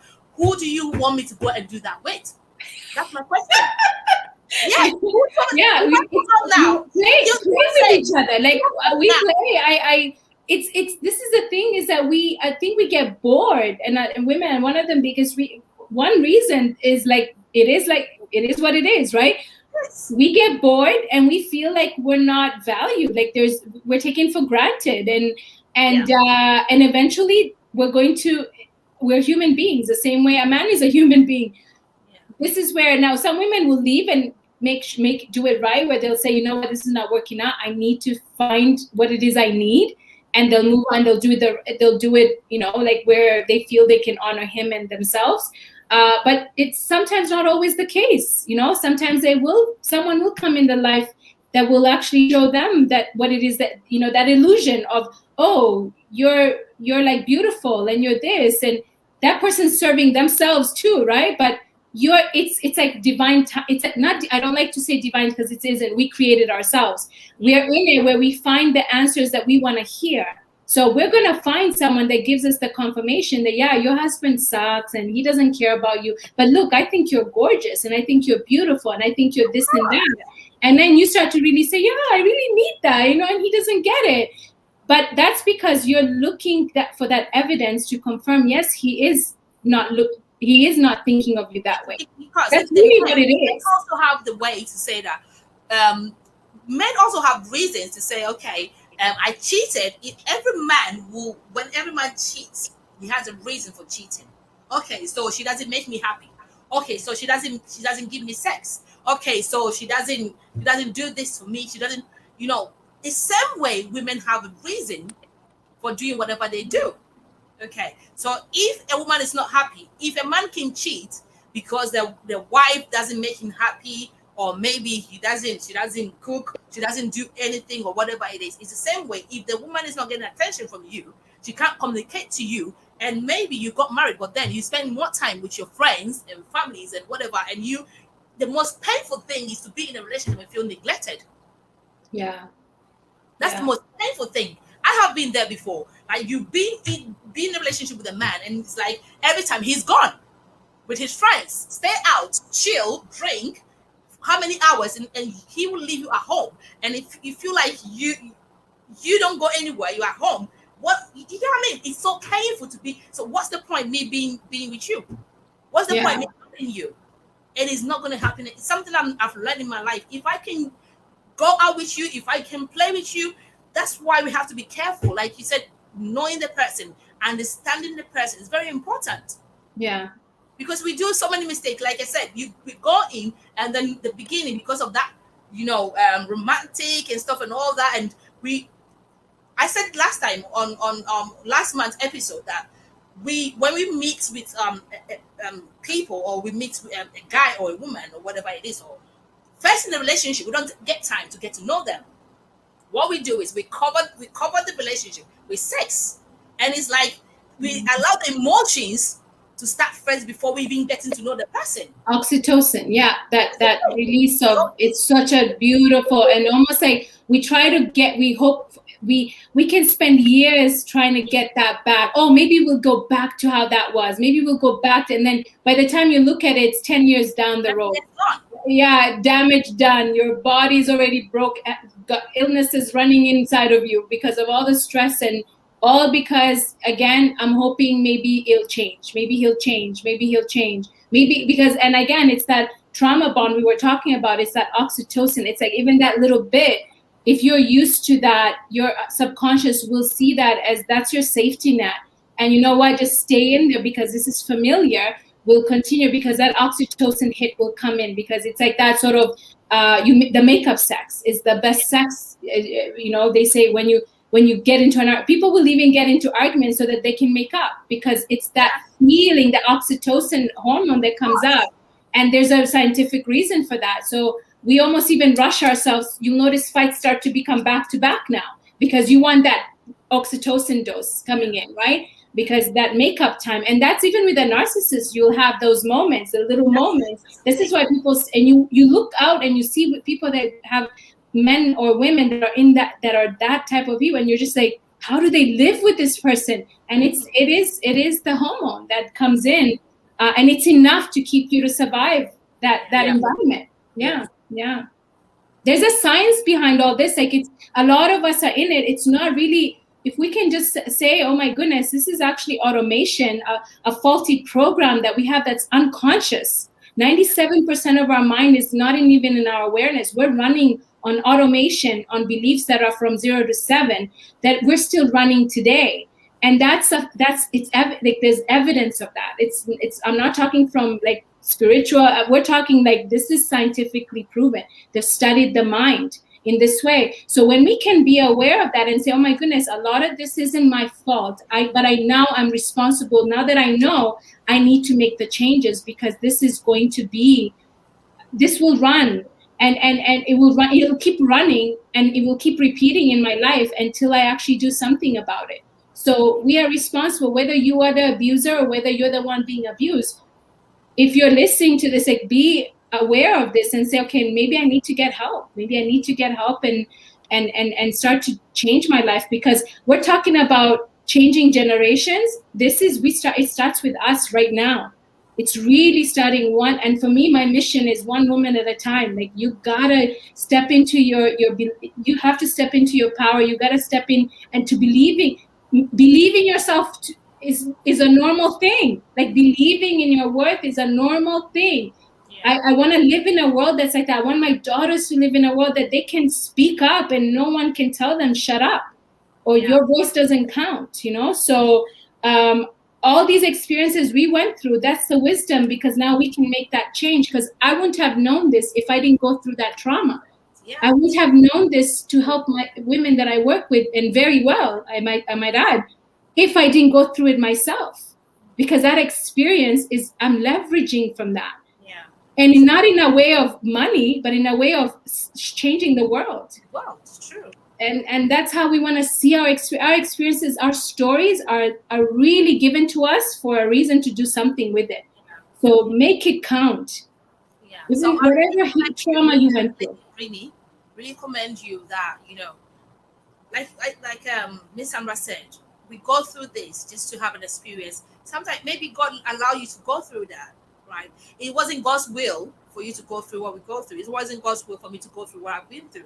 You wouldn't have heard it any other way. That's why the only way you would have learned that lesson is in the actual familiarity of an experience you've had before. So that made the experience was so familiar that was able to wake you up. But if you didn't go through it, you wouldn't have heard it any other way. Yeah. So as harsh as that sounds, it's actually for you. And again, it's not God that's giving you. You are making decisions. Yeah. You have a mind. You have willpower to do and make decisions that are right or wrong. And that's, I think, the gift that we've been given. And we have been empowered by what you shared. We have learned, so many things, and we are encouraged that if you have been there, and I know so many women, they send their messages and stuff and say, "That's wonderful. I'm really touched for what you're saying," and some of them are saying that, she's a very strong lady to go through what she went through to come this far, and because of that, I can also boldly come out from what I'm going through. These are the reasons why God makes us go through what we go through. I have a lot of stories. I've said I'm writing my book. I'm writing myself, my life, story, which it will come out soon. So, these things, I bet now you are a better person than you used to be. And you can do so many things on your own, even before you were with someone. That shows how powerful and stronger a woman you are. Yeah. So it's a very good, I'm really, really impressed that you were able to share the story on the show and to motivate other women out there who are stuck in there, who have some reason to come out, but they don't know how to do that because of maybe spiritual aspect. The pastors, the church would say this and that and all that. So if they're dying, and if they die, I know so many women who have died. I did too. Because of all what they're going through, they've died, and the little kids are now suffering. The kids are not suffering. So what's the point? And some of them are in there fighting and screaming and shouting over the children every day, which is having much impact on this, these children. So whatever you said now today, I believe so many people are watching. They are learning a lot from that. They've been encouraged. They've been motivated for whatever you shared today. So God bless you so much for sharing. I think thank you for having me. Yeah. So in our little way, what little things can we share? Miss Sandra, you mentioned some few things that reasons, if you can recap it, so that people who are just joining us can also pick up what you said in just a few minutes, just about a minute, please. Yeah, so like the reasons why someone would leave. So, and again, aside from the physical, mental, like sort of abuse, even you could be it could be like a happy family. It could be something that's very peaceful. There's a happy relationship that it's seemingly stable.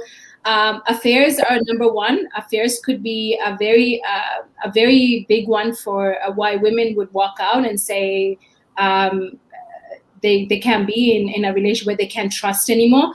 Battle fatigue, just constant disputes, being very tired of always fighting, and you don't know what you're fighting about. It could be as simple as they didn't wash. I need help in the house. I need help with the children, and you're constantly having to have arguments about that. Yet there's something deeper rooted that is not being addressed. But it can cause a lot of stress and fatigue in the body.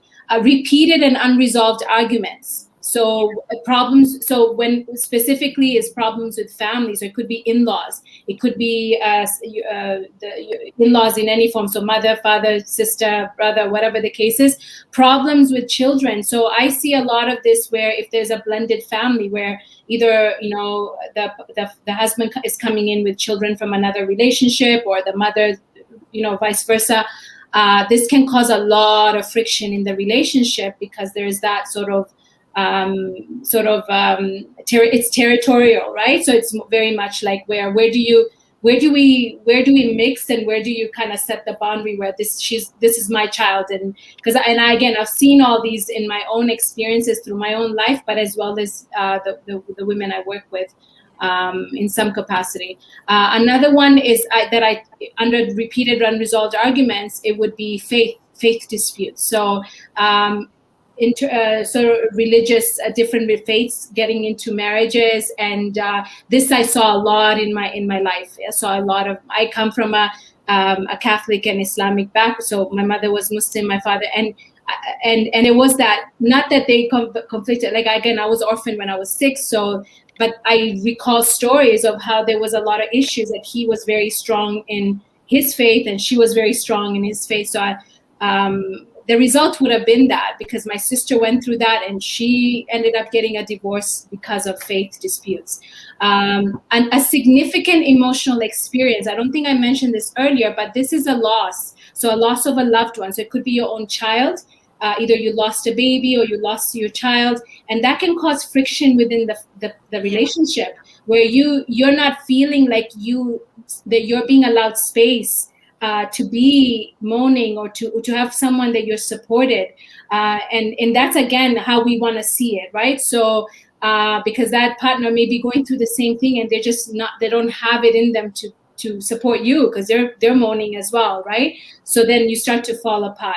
A loss of a job, a loss of money. Like Princess Roy, you mentioned quite a bit about that, where you go in with the wrong motivator. Like it's either I was attracted because you had a lot of money, there was stability. Now it's not. I don't like to believe that anyone goes in because they wanna, they're gold diggers. I mean, there could be some of that there, but I think it's very much that stability. There's stability here. I love it. I love the beautiful life.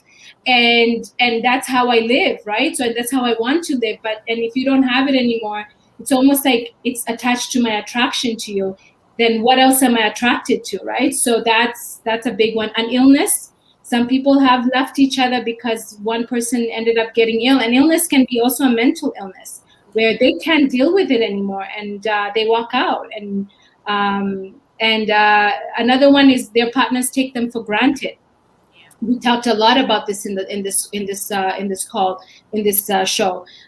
Being taken for granted, I think it would be a big one, because when you're not being respected, when you're not being valued, when you're feeling like you're not, your feelings don't matter, like no one is actually paying attention to you, that can take a big hit in our self-esteem, and it can cause us to want to just walk out and say, or go and have an affair with someone that will make us feel that, right? And not to say that's a right thing to do, but again, this is just what we see. And feeling lonely, wanting more. The one that's big that I know for me when I work with the fear of women, that that the stories are like, I feel like I had to leave because I'm going at another level. I'm up leveling because I want to heal, but he's not ready to go there. Like he's not ready to make the changes, either physically going and getting healthy. And I always say that if someone is meant to be in your life, it is vibrational. If you make that change, you inspire that change on someone else. And if they're not inspired, it means that they're not ready to follow you where you're going. And maybe your journey is actually meant to end there. Maybe later on you will reconnect again. It all depends on, again, just knowing that you have to be true to yourself. And then finally, they made a mistake from the beginning, where perhaps they were caught up in the excitement of the moment. Maybe they just couldn't disappoint people that they had to commit to. Sometimes they were pushed by family and friends, like arranged marriages, where you were made to get married. That, oh, I remember when I was going in, I was told I was 22 and I was told I was going to be a spinster, like one of my great aunts. And I was put that in my mind that I had to get married quick because I was already past 20. So it was like, again, they would joke about it, but I actually believed it that, oh my God, I will never find anyone if I pass a certain age. And I have cousins that believe that. I think they believe it, but I feel like it almost feels like they're now over it because we're in a different time. But I think there is a part unconsciously that's running from many, many women that are past a certain age, and they feel, oh my gosh, like I have to settle for the next guy that comes in my life. And then when you're in it, you decide, oh my goodness, I'm not even attracted to this person. I don't even know why I decided to be with them. And that's another reason why I feel like maybe this is it. Maybe I need to take my chance now and get married because there wouldn't be anything better than this. So that's those are ones. And yeah. So And, if you watch us, we've come back to whatever we talk about today, reasons and everything. So we still have this show on Princess Roy YouTube. You can also watch it on Abedin TV, Lively TV as well, live. It's there, you can watch it at any time. And Miss Rini, what's your last advice, or what's your last what you want to say, your final say before we conclude the show? I just want to say that there's hope. If for anyone who is in a relationship and you feel like you should get out, like especially if you're Googling some of the behaviors, you might need to get out. it's a sign. And there's hope. Of course, my hope was definitely in my faith in God. But even with my faith in God, He gave me power, but I still had to walk out and make certain steps. You know what I mean? And action is yours. Yeah. Yes. And so take the action that is necessary. And even with that, sometimes there is action where you have to get the law involved. Like, do whatever it is that you have to do to make sure you're safe as you transition out. But on the other side, just as with like giving birth to a baby, we know that during that process of actually pushing that child out, it is like, ah! But when you hold that baby in your hand, you forget about the pain you just experienced because of the joy in your hand. Yeah. And so your new life is that new baby. And I can promise that your new life will make you forget the pain of the past. And the pain you are experiencing now can be a distant memory, but it takes some action on your part. Yes, I love it. It's worth it. So I just want to encourage you with that. You don't have to live. You don't have to be stuck. You can get out. You can get help. And again, there's a process to go through. But once it's over, it's so worth it, so beautiful. And you'll be living a life that you couldn't even imagine. I love it. I love that you added action in there, because a lot of times we get the knowing, but what do we do with that knowing? Is the next step is the action, because you have to. And as you said, divine will guide you and give you the signs and give you the hints.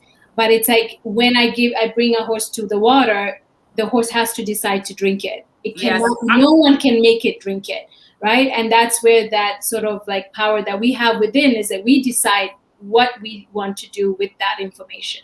Yes, I also want to encourage therapy as well. You know, I believe in faith. I say Jesus and therapy, you know, and picking the right therapist, because you don't want to go to it. you know, this thing with not being stuck and me realizing boundaries, you can choose not to go to a certain therapist. You know, like if that therapist doesn't agree with you, say if a therapist is talking way too much, you're not right for me. I'd rather talk to you and get a feedback, but I don't want to just be talked to too much. You know what I mean? And so everybody will have, you can choose what you need. That's what I'm trying to say, basically. Yeah. Like, but you do need help in getting through this process.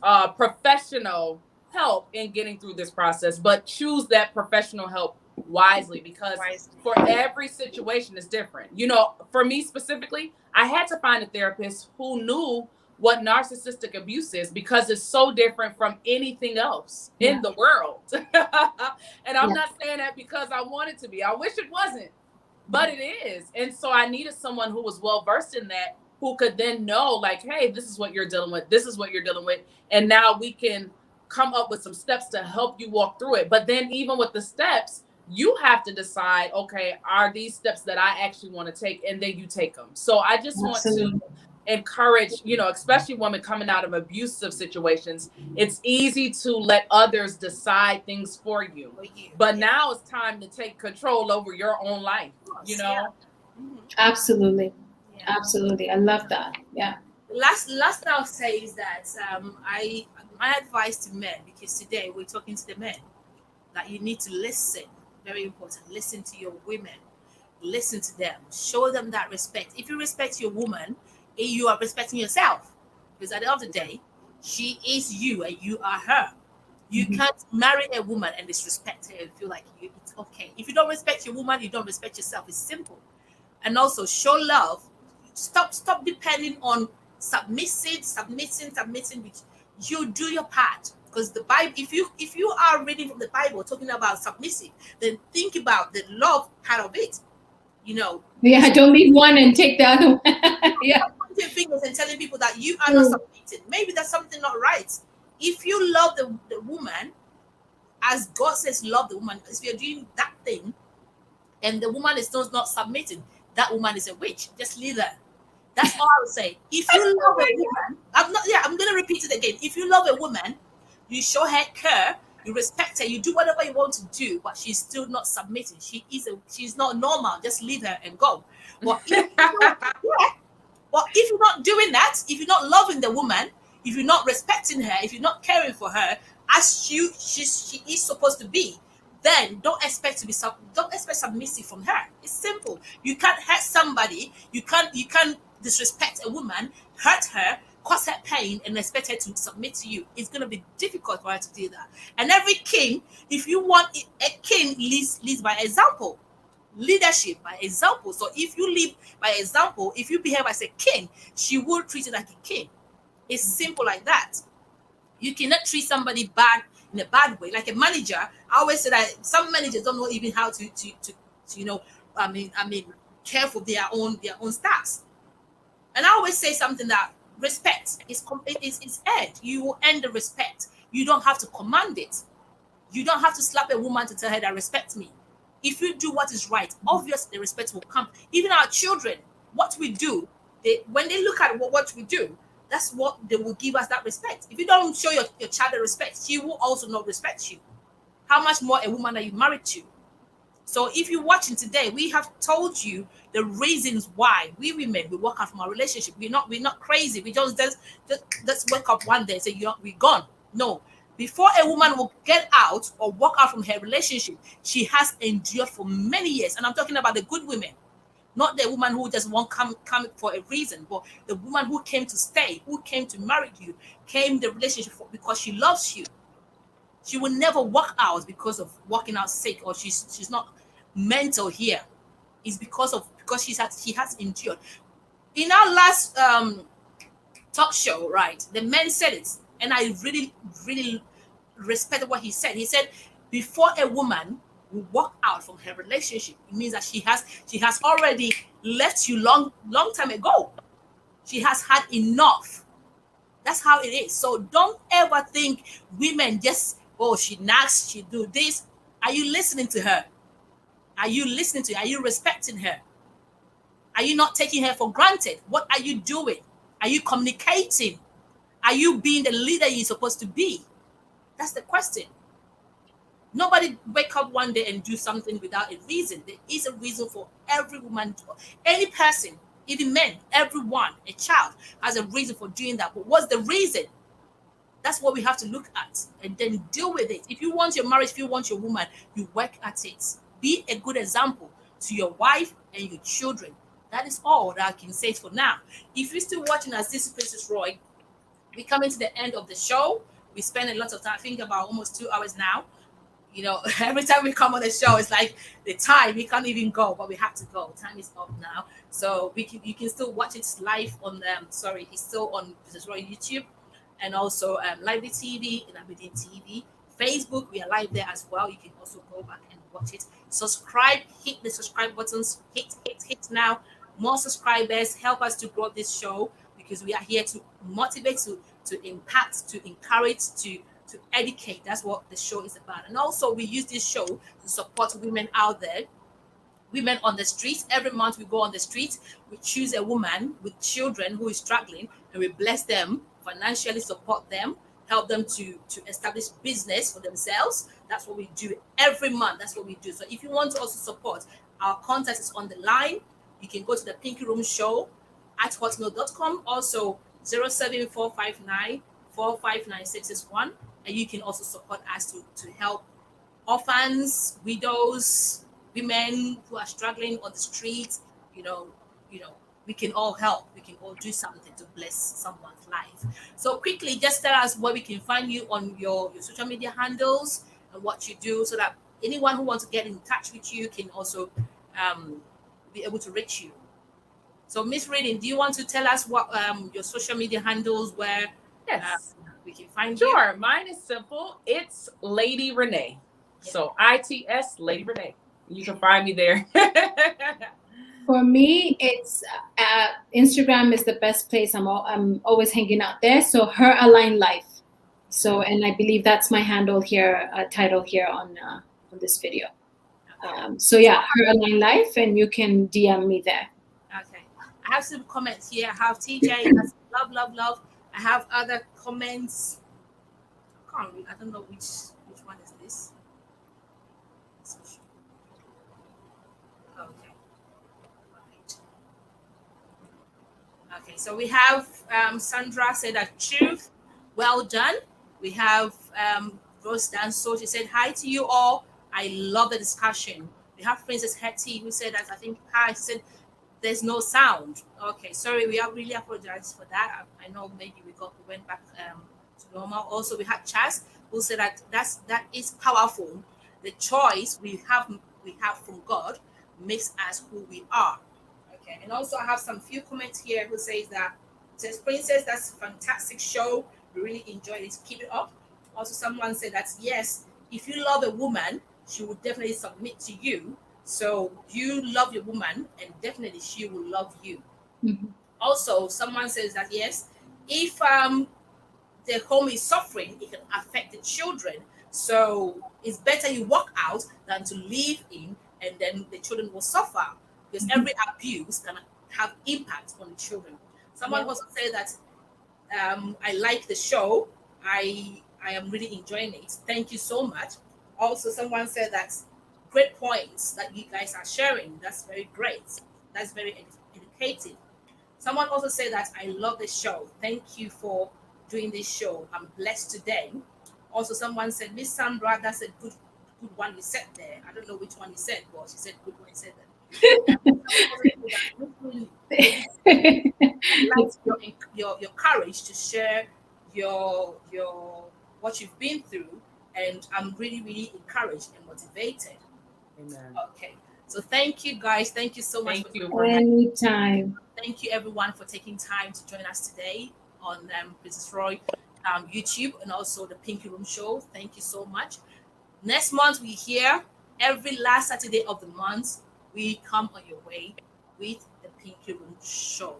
So thank you so much. You can follow me on Instagram. It's rich_Princess Roy, or Princess Roy fan page. Facebook is Princess Roy.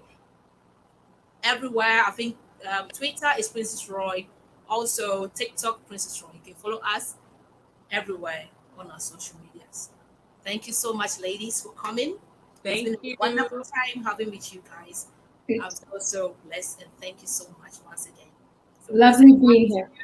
Thank and you for having us. Nice to meet you. Likewise. Bye. Bye. all right, guys. So this is the end of the show, the Pinky Room Show with Princess Roy. So if you tune in, God bless you so much for your time.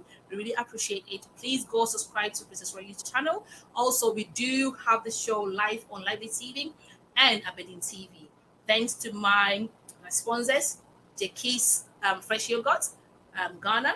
Also, African Connect, UK. Also, Roy Shito in the UK. And thank everyone for supporting us. Also, my media team. Yes, Aberdeen TV. Thank you for streaming us every month. And also, Lively TV. Thank you so much. God bless you all. Bye for now. Watch out for our next month, May episode. And I have something to tell you guys. Next month is my birthday, so I have something special for you. So watch out for that. Follow us so that you can have updates of when and the topic that we're going to share for our next month episode. Thank you so much.